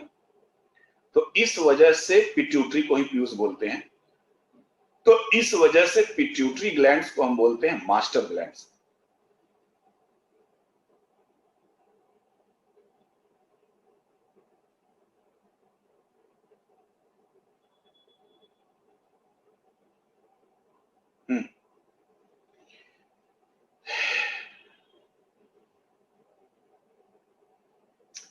ऋषभ जी, सिंपल सी आसान चीज है इसको समझना कि ऐसी प्रक्रियाएं जो आपकी इच्छा के अनुसार नहीं होती हैं। सिंपल सी चीज, कोई भी क्रिया है बॉडी में जो आपकी इच्छा के अनुसार नहीं होती है, उसको क्या बोलते हैं? अनैच्छिक। ठीक है, अब जैसे भूख लगना हम कह दिए, तो भूख आपकी इच्छा के अनुसार थोड़ी लगती है कि आप जब चाहो तब आपको भूख लग गया है। हाँ बिल्कुल, अनैच्छिक क्रिया है, हार्ट बीट। तो आपके, हाँ पिट्यूटरी पे मैं चल रहा था, तो आपके शरीर में जितनी भी ग्रंथियां होती हैं, उन सभी ग्रंथियों पर, हाँ दिव्या जी बिल्कुल, उन सभी ग्रंथियों पर किसका नियंत्रण होता है? पिट्यूटरी ग्लैंड्स का। ठीक है, सभी ग्रंथियों पर। लेकिन इस वजह से हम पिट्यूटरी को बोलते हैं मास्टर ग्लैंड। लेकिन पिट्यूटरी को भी कौन कंट्रोल करता है? हाइपोथैलेमस। इसलिए हम हाइपोथैलेमस को बोलते हैं मास्टर एंडोक्राइन ग्लैंड। ठीक है, अंतःस्रावी ग्रंथि। तो पिट्यूटरी को हम बोलते हैं मास्टर ग्लैंड्स और हाइपोथैलेमस को हम बोलते हैं मास्टर एंडोक्राइन ग्लैंड्स। अब ये हाइपोथैलेमस क्या काम करेगा? अनैच्छिक क्रियाओं को नियंत्रित करता है। अनैच्छिक क्रियाएं जैसे भूख लगना, प्यास लगना, आपके बॉडी का जो टेम्परेचर रेगुलेटर है वो,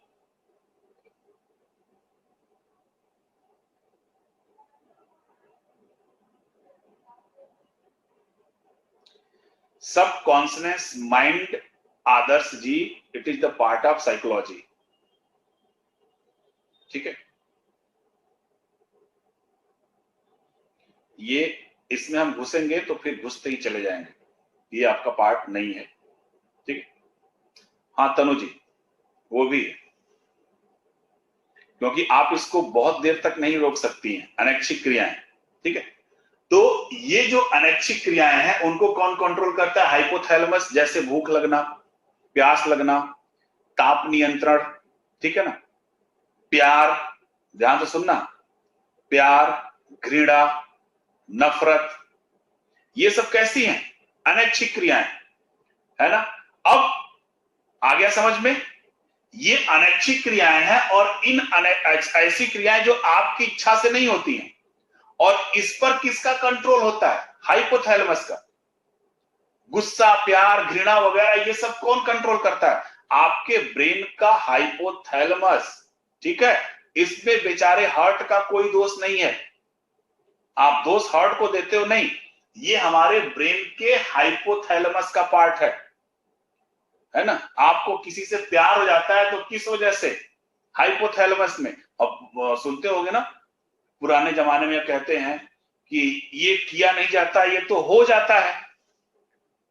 तो जो लोग कहते थे कि ये हो जाता है तो अनैच्छिक हुआ, तभी तो हो गया, आपकी इच्छा से थोड़ी हुआ। क्लियर ना? तो अब बेचारे हार्ट का दोष मत दीजिएगा, उसका एक ही काम है ब्लड को पंप करना, है ना। ये सब जितने केमिकल लोचे हैं वो किसकी वजह से? हाइपोथैलेमस के। अच्छा, अब डिफरेंस भी होता है। डिफरेंस क्या होता है कि जो मेल का हाइपोथैलेमस है, चूंकि हार्मोनल पार्ट है, तो मेल के हाइपोथैलेमस से जो हार्मोन्स होता है ना, ये कुछ ज्यादा रिलीज होता है, या इनका जो टाइम रिलीजिंग हार्मोन्स होते हैं वो कुछ ज्यादा होते हैं। ये मत लिखिएगा, ये आपके एग्जाम में नहीं पूछेगा। फीमेल का क्या होता है? थोड़ा सा स्लो होता है। इसी वजह से रीजन ये है कि जो मेल होता है वो जिसको देखता है उसको उससे प्यार हो जाता है ना। जबकि फीमेल में ऐसा नहीं है, फीमेल सबसे प्यार नहीं करती है। मेल जिसको देखता है उससे भी प्यार हो जाता है। तो एक फायदा और भी होता है कि जो पुरुष होता है सबको समान नजरों से देखता है। महिलाएं सबको समान नजरों से नहीं देखती, तो कुछ फायदे भी हैं, कुछ ड्रॉबैक भी हैं। बहरहाल आप इतना समझ जाइएगा कि हाइपोथैलेमस क्या करता है, अनैच्छिक क्रियाओं को। ब्रेन का डायग्राम रितिका जी कुछ नहीं समझ में आएगा। ब्रेन का डायग्राम बस आप ब्रेन बना लीजिए ऐसे, यू, इसका एक छोटा पार्ट, इसका एक छोटा पार्ट, ऐसे ऐसे। ब्रेन का डायग्राम यहाँ पे बनाना हमको पॉसिबल नहीं है। अगर प्रोजेक्टर होता तो मैं दिखा भी सकता था। ठीक, तो समझ गए होंगे आप लोग थैलेमस और हाइपोथैलेमस। ठीक है, ये आपके ठंडा गर्म एवं दर्द को पहचानती हैं, ये अनैच्छिक क्रियाओं को नियंत्रित करती हैं। और ऐच्छिक क्रियाओं को कौन नियंत्रित किया, सभी की सभी ऐच्छिक क्रियाओं को सेरिब्रम। जो सीखते हैं हम, जो लाइफ में सीखते हैं उसको कंट्रोल करता है कौन, हमारा सेरिब्रम। और जो अपने आप होती हैं, जो अनैच्छिक होती हैं, उसको कौन कंट्रोल करता है, हमारा हाइपोथैलेमस। तो इतना पार्ट था हमारे फोर ब्रेन का। नेक्स्ट चलते हैं मिड ब्रेन, मध्य मस्तिष्क। तो जो मध्य मस्तिष्क होता है, ठीक, मध्य मस्तिष्क के दो भाग होते हैं। पहला कार्पोरा क्वाड्री जेमिना। ठीक है, कार्पोरा क्वाड्री जेमिना, कुछ नहीं लिखना, बस इसमें ऐसी चार लोब बना दो। ये चार लोब की एक तरीके से स्ट्रक्चर होती है। अब इसके ऊपर के जो दो लोब होते हैं, ठीक है, ये सेंस ऑफ विजन का कार्य करते हैं।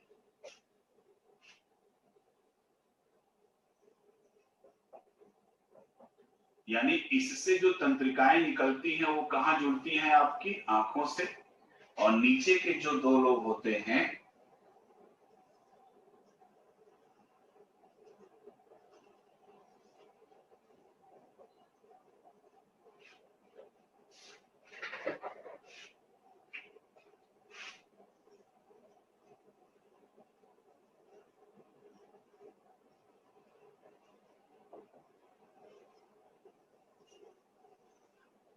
ठीक, जो कार्पोरा क्वाड्री जेमिना होता है,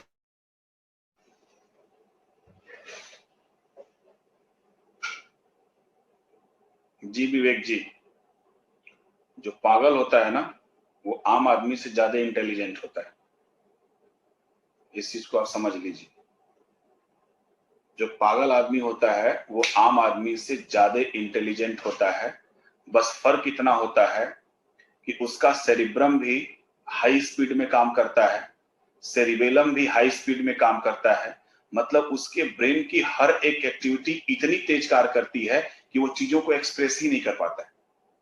एक चीज को बोलना चाहता है, एक चीज को अगर वो एक्सप्रेस करना चाहता है तो उसके साथ कई चीजें एक्सप्रेस करने लगता है वो। इसलिए हम क्या बोल देते हैं, उसको पागल बोल देते हैं। बट मेंटल पावर आपसे ज्यादा अधिक होती है उसकी। बट वो चीजों को बाइफर्केट नहीं कर पाता है, अलग अलग नहीं कर पाता है, सबको एक ही साथ कर देता है। ठीक, चेंजिंग तो होती है। तो अब जो हमारा होता है मिड ब्रेन, तो मिड ब्रेन का जो पहला पार्ट है, तो मिड ब्रेन का पहला पार्ट है आपका कार्पोरा क्वाड्री जेमिना। तो कार्पोरा क्वाड्री जेमिना क्या होता है, चार छोटे छोटे ग्लोब होते हैं। ये चारों ग्लोब आपस में जुड़े होते हैं। ऊपर के तो जो ग्लोब होते हैं वो आपके सेंस ऑफ विजन का कार्य करते हैं। यानी हमारी आंखों से जो तंत्रिकाएं निकलती हैं, वो तंत्रिकाएं रेटिना पार्ट से निकलती हैं आंखों से। ये कहां जाके जुड़ती हैं, आपके मध्य मस्तिष्क के कार्पोरा क्वाड्री जेमिना के ऊपरी भाग से, ऊपरी लोब से। कानों से जो निकलती हैं तंत्रिकाएं, वो आपके इसी कार्पोरा क्वाड्री जेमिना के निचले पोर्शन में जाके जुड़ती है। तो मध्य मस्तिष्क का जो ये भाग है वो क्या करता है, जो आप देखते हो, ठीक है, और जो आप सुनते हो, उन सब चीजों को देखकर, फिर ये सेरिब्रम के साथ मिलकर सोचने और समझने का कार्य करती। ठीक, इतना काम होता है किसका? आपके कॉर्पोरा क्वाड्रिजेमिना का। तो मध्य मस्तिष्क का एक और भाग है,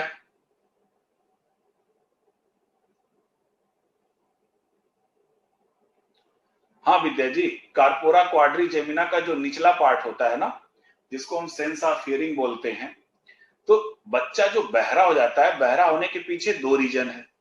या तो उसकी टिम्पैनिक मेम्ब्रेन कान की फट गई हो, या तो कान की न्यूरॉन्स खराब हो गई हो, या तो फिर ब्रेन का टेम्पोरल पार्ट खराब हो गया हो, या तो ब्रेन का ये कॉर्पोरा क्वाड्रिजेमिना का हियरिंग पार्ट, कुछ भी हो सकता है बहरेपन।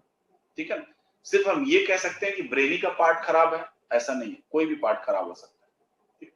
अब इस मध्य मस्तिष्क का दूसरा पार्ट है जिसको हम बोलते हैं सेरिब्रल पेंडिकल। तो जो सेरिब्रल पेंडिकल होता है, ये कुछ काम नहीं करता है, ये मस्तिष्क के अन्य भागों को मेरु रज्जु के साथ जोड़ने का कार्य करता है, मतलब स्पाइनल कॉर्ड। जो आपका सेरिब्रल पेंडिकल है, ये मस्तिष्क के अन्य भागों को, यानी कि ब्रेन के अन्य भागों को स्पाइनल कॉर्ड से जोड़ने का कार्य करता है, सिर्फ इतना ही कार्य करता है। ठीक, यानी कि मस्तिष्क के अन्य भागों को स्पाइनल कॉर्ड से जोड़ने का कार्य करता है। कौन? सेरिब्रल पेंडिकल। कार्य को ही याद रखे रहिएगा, मोस्ट इंपॉर्टेंट आपका कार्य। अब इस मध्य मस्तिष्क के बाद थर्ड है आपका पश्च मस्तिष्क, और पश्च मस्तिष्क का जो पहला पार्ट है जिसको हम बोलते हैं सेरिबेलम।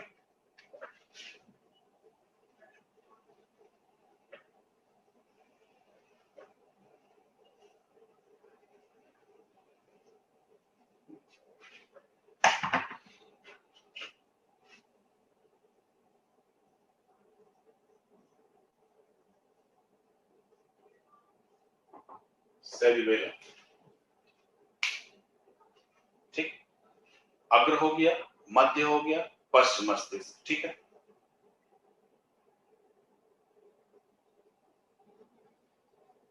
हाँ उसी को बताने जा रहे हैं नेहा जी। अब जो आपका सेरिबेलम है, इसको हम बोलते हैं अनुमस्तिष्क।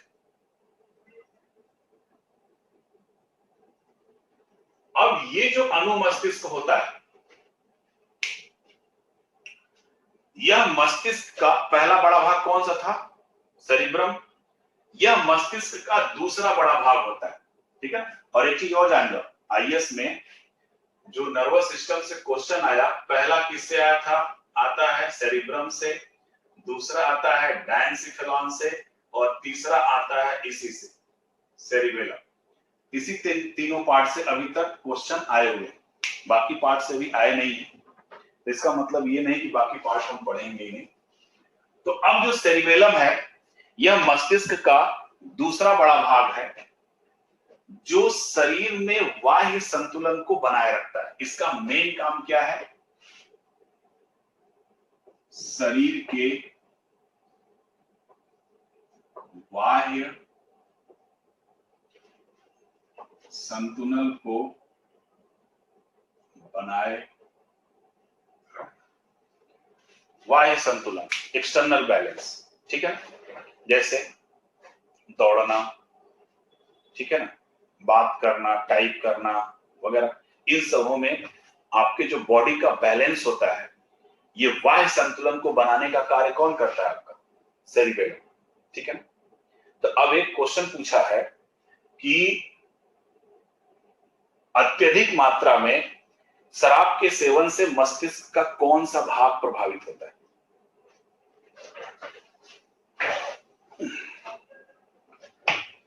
अत्यधिक मात्रा में शराब के सेवन से, तो जो व्यक्ति शराब पीता है उसका देखिए इंटरनल बैलेंस की बात नहीं कर रहे हैं, उसका बाह्य बैलेंस, बाह्य संतुलन खराब होता है ना, तभी वो नाली में गिर जाता है, सड़क पे गिर जाता है।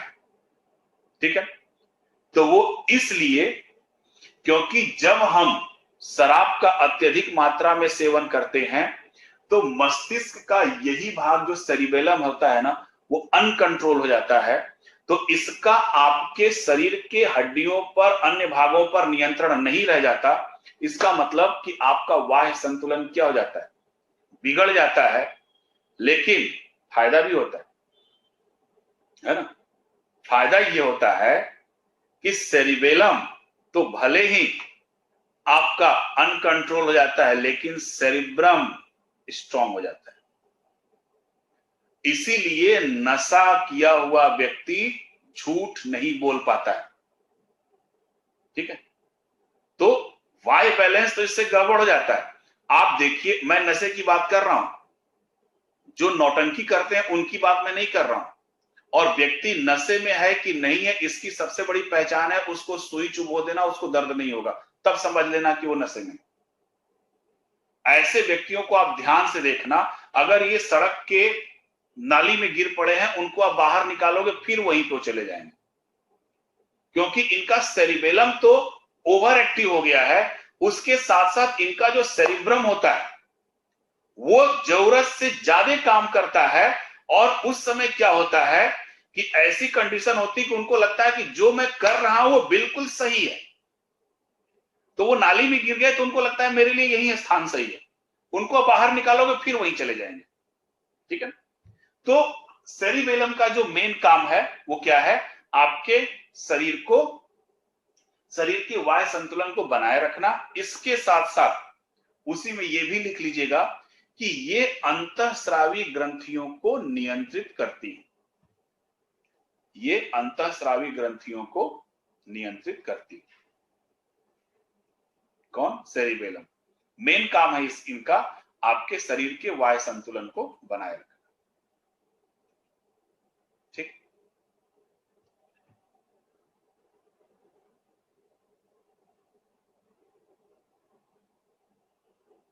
हाँ बिल्कुल सचिन जी, नशा करने से ब्रेन डैमेज बिल्कुल हो सकता है।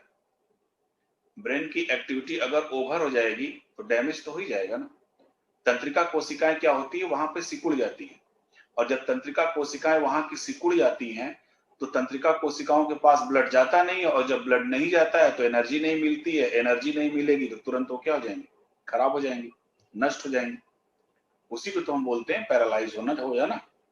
जैसे भी ठंडी का समय चल गया है, और ठंडी के समय क्या होता है, लोगों को अक्सर गर्म पानी से नहाने की आदत होती है, और बाथरूम में गए नहीं कि तुरंत पानी लिए और सर पे डाल दिए, है। आपके सर का जो टेम्परेचर ऊपरी स्तर पे है क्या है, ठंडा। पानी क्या क्या, गर्म। ठंडे गर्म का रिएक्शन होने से तंत्रिकाएं क्या होती हैं, सिकुड़ जाती। और जब तंत्रिकाएं सिकुड़ जाती हैं तो वहां पे ब्लड का फ्लो नहीं हो पाएगा, और वो पार्ट क्या हो जाएगा, पैरालाइज हो जाएगा। और उस ब्रेन से रिलेटेड जो भी आपके पार्ट हैं जिसको कंट्रोल कर रहा है, वो पार्ट भी क्या हो जाएंगे, पैरालाइज हो जाएंगे। तो नहाने के गलत तरीके से भी आपको पैरालिसिस हो सकता है, और ये ठंडी के केस में अक्सर होता है। इस चीजों को भी आप ध्यान दिए रहिएगा, ठीक है। ब्रेन की एक्टिविटी से आपकी पैरालाइज हो जाता है, महिलाओं को नहीं होता। जल्दी महिलाओं को ब्रेन पैरालिसिस नहीं होता, क्योंकि इनके नहाने का ढंग आपके नहाने के ढंग से अलग होता है। आप गए तुरंत पानी लेके सर पे नहाए, है ना। अब ये लोग पहले हाथ पैर धुलेंगी, 2-3 प्रकार का फेस वॉश होता है, पैर धुलने का अलग वॉश होता है, साबुन होता है ना। तो हाथ पैर धुलना, फिर कंधे धुलना, फिर बाद में सर तो धुलती ही नहीं है शायद, कभी पता नहीं धुलती भी होंगी। खैर, आई एम सॉरी। चलिए आइए, सेरिबेलम हो गया। सेरिबेलम के बाद नेक्स्ट पॉइंट पे चलते हैं, मेडुला ऑब्लंगाटा। तो ये पहला पार्ट है हमारा सेरिबेलम, दूसरा है मेडुला ऑब्लंगाटा। मेडुला ऑब्लंग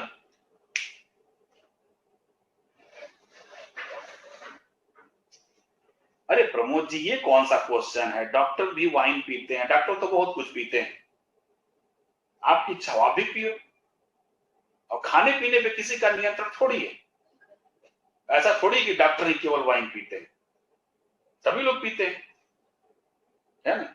और ये बड़े सुसज्जित व्यक्ति होते हैं, है ना, पीने वालों को बेवजह बदनाम कर दिया जाता है। आप देखो ना कितने सिस्टमेटिक ढंग से ये लोग रहते हैं।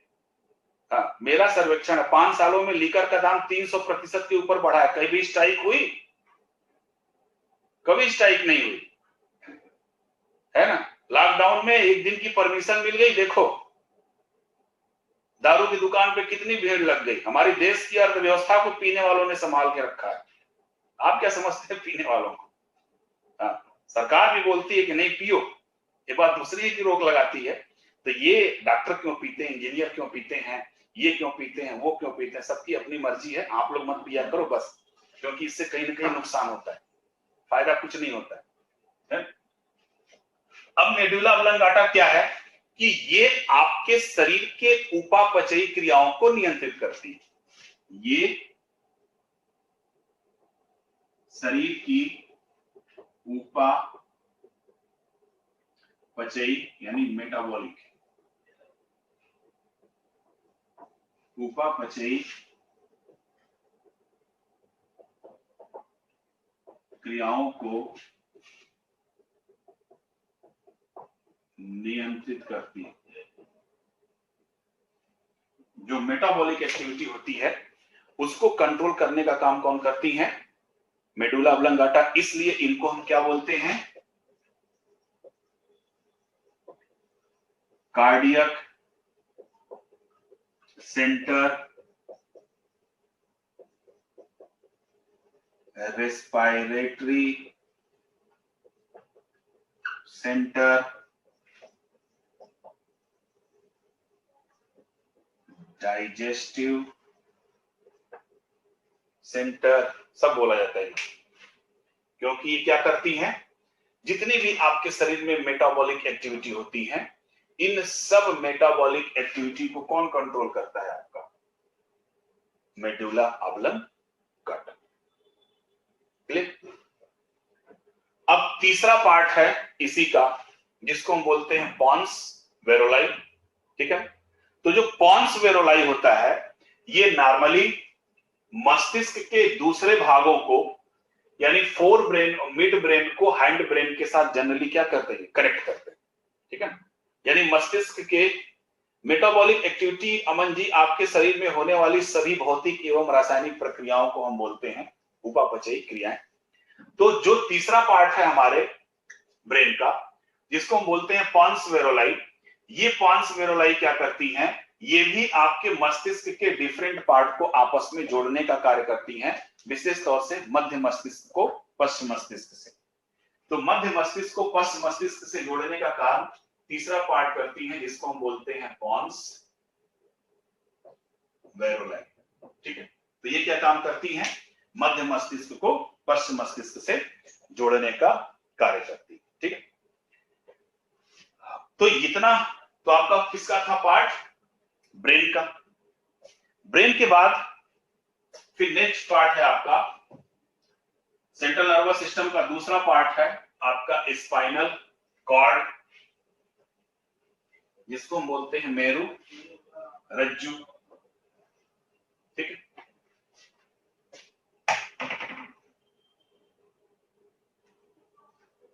हाँ, मेडुला ऑब्लंगाटा तुरंत ये किससे कनेक्टेड होती है फिर आगे चल के? स्पाइनल कॉर्ड से।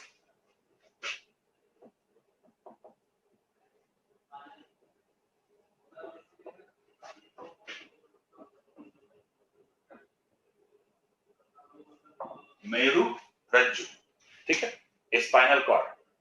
अब देखिए स्पाइनल कॉर्ड क्या होती है कि ये मस्तिष्क के मेडुला ऑब्लंगाटा से आरंभ होकर आपके रीढ़ की हड्डी के भी चारों तरफ क्या होती हैं? ये स्थित होती हैं। ठीक है, अब इसमें तंत्रिका कोशिकाओं का एक बहुत बड़ा नेटवर्क जुड़ा होता है, जो सबसे बड़ा कार्य करता है। पॉन्स वेरोलाई मध्य मस्तिष्क को पश्च मस्तिष्क से जोड़ता है। ठीक है, तो अब जो हमारा मेरु रज्जु होता है, ये मेरु रज्जु मेडुला ऑब्लंगेटा से प्रारंभ होकर रीढ़ की हड्डियों से उनके अंदर भी स्थित होता है, और ये तंत्रिका कोशिकाओं का एक बहुत बड़ा नेटवर्क होता है, जो आपके शरीर में रिफ्लेक्स रिएक्शन के लिए उत्तरदायी है। किस रिएक्शन के लिए? रिफ्लेक्स रिएक्शन, यानी प्रतिवर्ती क्रिया।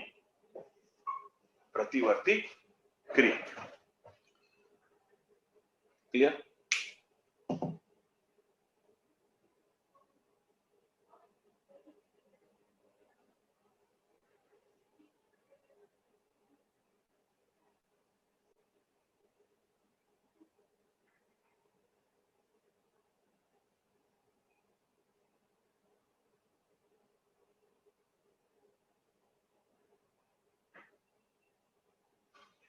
जो स्पाइनल कॉर्ड होता है ये आपके मेडुला ऑब्लंगाटा से जुड़ा होता है, और ये मेडुला ऑब्लंगाटा से आगे चलकर, मतलब मेडुला ऑब्लंगाटा से ये प्रारंभ होती है और रीढ़ के हड्डियों के अंदर तक ये स्थित होती हैं। ये एक बहुत बड़ा तंत्रिका कोशिकाओं का एक नेटवर्क होता है जो रिफ्लेक्स रिएक्शन के लिए उत्तरदायी है, यानी प्रतिवर्ती क्रिया के लिए क्या होती हैं? ये उत्तरदायी होती हैं। और स्पाइनल कॉर्ड को हम शरीर का रखवाला बोलते हैं। ठीक, स्पाइनल कॉर्ड को शरीर का रखवाला बोलते हैं। वो इसलिए बोलते हैं क्योंकि ये 24 घंटे एक्टिव रहती, 24 आवर एक्टिव रहती। यानी कि जो आपका स्पाइनल कॉर्ड है, ये स्पाइनल कॉर्ड मेडुला ऑब्लंगाटा से प्रारंभ होकर रीढ़ की हड्डियों तक में स्थित होता है। यह तंत्रिका कोशिकाओं का एक बड़ा नेटवर्क है जो प्रायः प्रतिवर्ती क्रियाओं का नियंत्रण करता है। ठीक है, या प्रतिवर्ती क्रियाओं के लिए ये उत्तरदायी होता है, और ये 24 घंटे वर्क करता है, जबकि हमारा ब्रेन 24 घंटे वर्क नहीं करता। जबकि स्पाइनल कॉर्ड क्या करता है? 24 घंटे वर्क करता है। ठीक, और 24 घंटे वर्क करने के कारण हम इसको बोलते हैं शरीर का रखवाला। क्लियर? और शरीर में जितनी भी तेज गति से प्रतिक्रिया होती है, शरीर में होने वाली सभी तेज गति की क्रियाओं का जो नियंत्रण करता है वो यही आपका स्पाइनल कॉर्ड है। आपको याद होगा कि नर्वस सिस्टम के फर्स्ट, जब मैं नर्वस सिस्टम आपको पढ़ा रहा था तो मैं आपको बताया था कि जब आपको चोट लगती है तो चोट लगने के दौरान मैसेज आपके ब्रेन तक जाता है और ब्रेन से वापस मैसेज उन अंगों तक आता है, तब आपको एहसास होता है। ठीक है, तो ये किसकी वजह से हो रहा है? ब्रेन की वजह से हो रहा है। ठीक है ना? तो मान लीजिए कि आप कभी रास्ते में जा रहे हो, है ना, और रास्ते से जा रहे हो और अचानक आपको सांप दिख गया, है ना, तो आपने सांप को देखा, सांप ने आपको देखा, ये मैसेज ब्रेन तक गया और ब्रेन ने फिर आपको आदेश दिया कि भागो, तब तक तो सांप काट लेगा। है? तो अब उस समय आपका ब्रेन काम नहीं करता है, क्या काम करता है? Spinal cord. तुरंत सांप को देखा नहीं कि भगे, है ना? तो उस कहते हैं ना, विपरीत परिस्थितियों में मनुष्य का दिमाग काम नहीं करता है। तो सही बात है, दिमाग काम नहीं करता है, ब्रेन काम नहीं करता है, कौन काम करता है? Spinal cord. ठीक है, जैसे आप लोग रोटी बनाते होंगे तो रोटी बनाते बनाते कभी तवा टच हो गया, तुरंत आप हाथ पीछे कर लेते हो। क्यों कर लेते हो? अगर उस समय ब्रेन होता, आपका हाथ तवा से टच होता, ये मैसेज आपके ब्रेन तक जाता, ब्रेन कहता हाथ हटाओ, तब तो आपका हाथ जल जाता।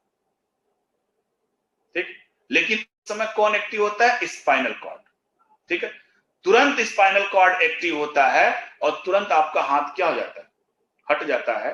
तो शरीर में जो तेज गति से क्रिया होती है, उस तेज गति की क्रिया को कौन कंट्रोल करता है? हमारा स्पाइनल कॉर्ड। और ये 24 घंटे एक्टिव होता है, इस वजह से हम इसको बोलते हैं शरीर का रखवाला। नहीं जयशंकर जी, हार्मोन्स की एक्टिविटी बहुत स्लो होती है। ठीक है, हार्मोन से होता है, लेकिन हार्मोन्स की एक्टिविटी बहुत धीमी होती है, जबकि नर्वस की एक्टिविटी, न्यूरॉन्स की एक्टिविटी बहुत तेज होती है। संगीता जी, विनाश काले विपरीत बुद्धि, हाँ तो विनाश काल में आप स्पाइनल कॉर्ड का यूज कीजिए ना, बुद्धि का मत यूज कीजिए तो सही होगा। अब आपके ऊपर डिपेंड है कि आप किसका इस्तेमाल करती हैं। तो अब जो स्पाइनल कॉर्ड है, चूंकि 24 घंटे एक्टिव रहता है, इसलिए हम इसको बोलते हैं शरीर का रखवाला। इसका मेन काम है रिफ्लेक्स रिएक्शन, यानी प्रतिवर्ती क्रियाओं का कंट्रोल करना, प्लस शरीर में होने वाली तेज गति की क्रियाओं को नियंत्रित करना। ठीक है, तो कल हम लोग देखेंगे कि व्हाट इज रिफ्लेक्स रिएक्शन वगैरह सब, क्योंकि फिर थोड़ा सा इसमें टाइम लग जाएगा। ठीक है, okay, thank you so much. कल की हेडिंग डाल दीजिएगा रिफ्लेक्स एक्शन या reflex reaction. Okay, thank you.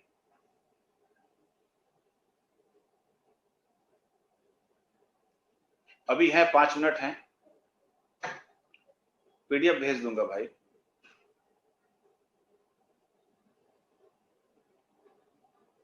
ये मत पूछो शंकर मेहता जी, कोचिंग कब से खुलेगी, कब से खुलेगी, कुछ कोई आइडिया नहीं। हर स्टेट का अपना अलग अलग है। दिल्ली में कब से खुलेगी अभी सिर्फ अंदाजा लगाइए, कुछ भी नहीं कहा जा सकता। बाकी पढ़ तो रही होंगे आप, और भी सब्जेक्ट आपका चल ही रहा होगा, है ना। दूसरे सब्जेक्ट पे ध्यान दीजिए, साइंस वाइंस कम पढ़ा करिए। हाँ संगीता जी, मैं क्यों बता दूं, अभी नहीं बताऊंगा।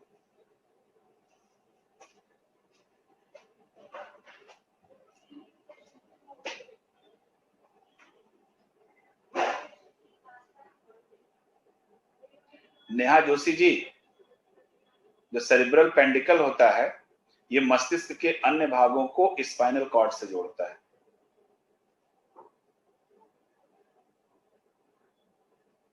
अग्र मस्तिष्क को प्रोजेन्सिफेलॉन बोलते हैं, रामेश्वरी जी।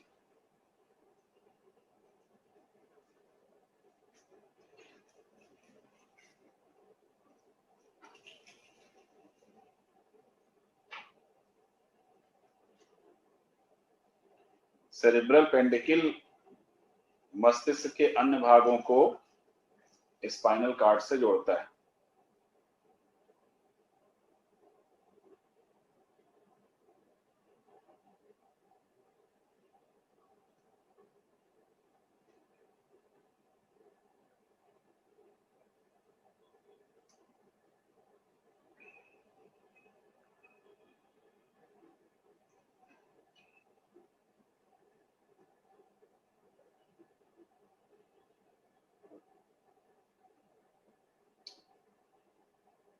मनोज जी, कुछ तो याद करना पड़ेगा ना।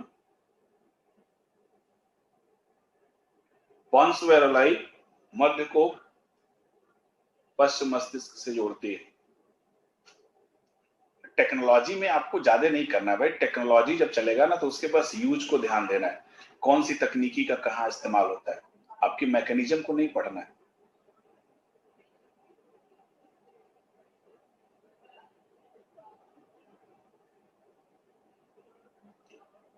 राजा हिंदुस्तानी दी, ब्लॉक करवा दूं क्या आपको?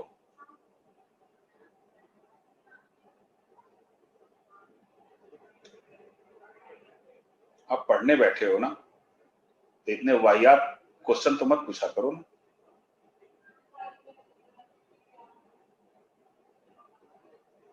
ब्रेन एक्टिविटी रामेश्वरी जी, रिवीजन, बार बार चीजों को रिवाइज करना और प्रोटीनियस चीजों को लेने से ब्रेन एक्टिविटी बढ़ती है।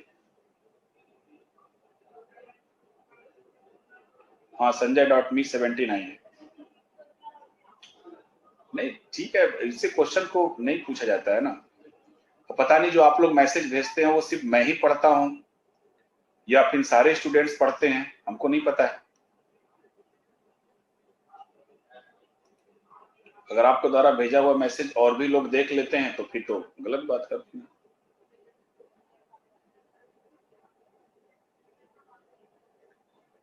सेरिब्रल पेंडिकल जो है, नहीं दीपाली जी, ऐसा कुछ नहीं है। कि 150 डिग्री 105 डिग्री को ही फीवर कहेंगे। 105 में तो व्यक्ति मर जाएगा, 104 में ही हालत खराब हो जाती है। सेरिब्रल पेंडिकल जो होता है ये क्या करता है, मस्तिष्क के अन्य भागों को स्पाइनल कॉर्ड से जोड़ने का कार्य करता है। ठीक, मेंस में क्वेश्चन कई टॉपिक से आते हैं, वो मैं पढ़ाऊंगा आपको मेंस का।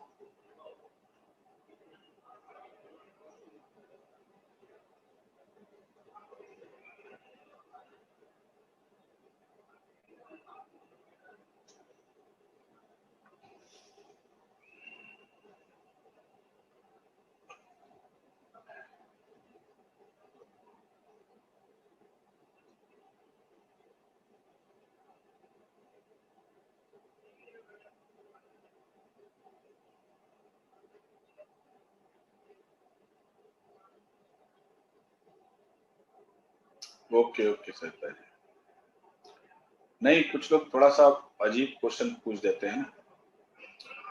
माइग्रेन क्या होता है ना कि जो ब्रेन के चारों तरफ जो मसल्स होती हैं वो कभी एक साइड में, कभी फ्रंट पे, कभी बैक में, कभी लेफ्ट में, कभी राइट में पेन होने लगता है। It is called migraine. नहीं कोई बात नहीं, बच्चे हैं, पूछ दिए क्वेश्चन पूछ दिए, लेकिन थोड़ा सा सब्जेक्ट वाइज पूछें तो अच्छा रहेगा।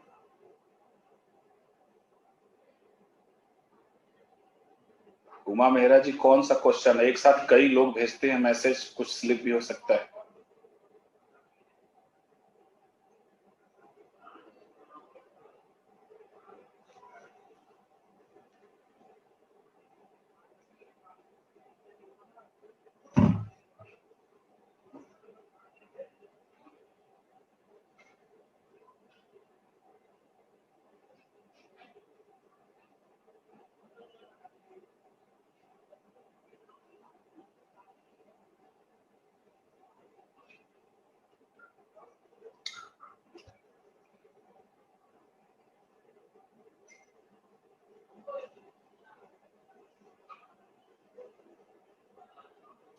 ब्रेन के छोटा बड़ा होने पे इफेक्ट पड़ता है, 100% इफेक्ट पड़ता है। मेंटल एबिलिटी रिटार्डेड हो सकती है, व्यक्ति मिर्गी रोग का शिकार हो सकता है।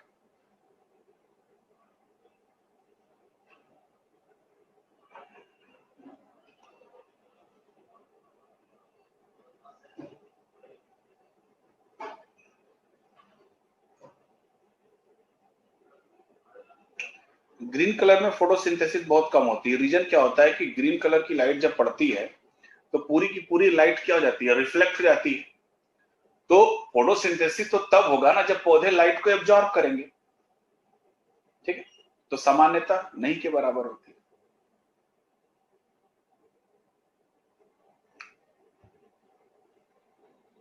Thank you Vivek ji.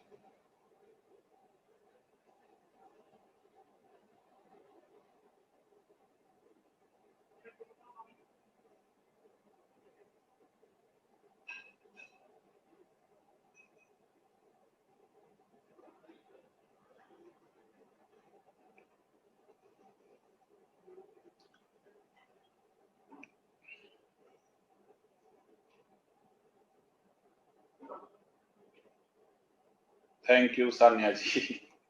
Science बड़ी आसान चीज है, साइंस टफ नहीं है।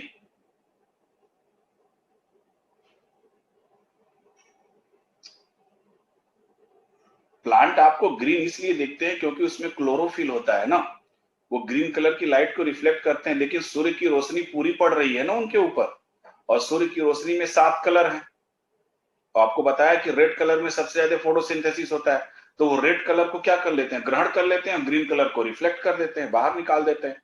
इसी कारण हमें वो ग्रीन कलर दिखती है।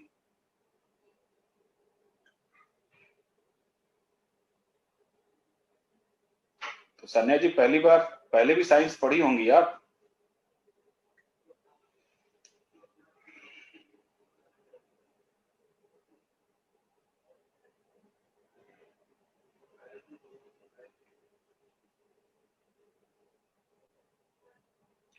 साइंस टफ नहीं होता है, साइंस बहुत आसान है। एक बार बस समझ लो, अपने आप सब सही हो जाता है। देखो होता क्या है ना कि हम लोग ये मान के चलते हैं कि मेरा ये कठिन है, मेरा वो कठिन है, ठीक है ना। अब बस एक चीज आप समझ लो, मैं फिर बता दे रहा हूं, आपको अगर लगता है ना कि आपका हिस्ट्री कमजोर है, जियोग्राफी कमजोर है, साइंस कमजोर है, तो उसके पीछे देख लो वीडियो, एक ध्यान दे देना, बस एक चीज, क्योंकि आपने साइंस पे कमजोर दिया, ठीक, तो साइंस पे कमजोर दिया तो इसलिए साइंस आपका कमजोर हो गया, है ना। आपने हिस्ट्री पे कमजोर दिया तो इसलिए आपका हिस्ट्री कमजोर हो गया, आपने जियोग्राफी पे कमजोर दिया तो आपका जियोग्राफी कमजोर हो गया। जो कमजोर है उस पे ज्यादा ध्यान दे दो, मजबूत हो जाएगा। सिंपल सी चीज है, हर क्वेश्चन का सलूशन आपके पास है। अभी तो चलेगी रिया जी, अभी तो शुरुआत है, अभी तो लंबा सफर तय करना है, बीच में दिवाली भी है, छुट्टियां भी होंगी।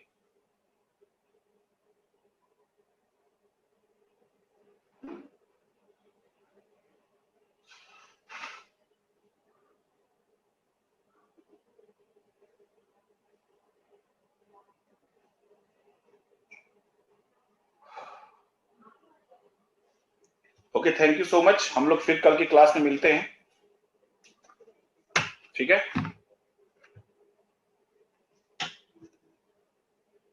Okay, thank you.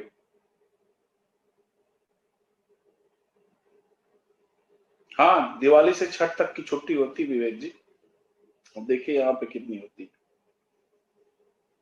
चलिए कल मिलते हैं, थैंक यू सो मच, कल सेम टाइम पे मिलते हैं।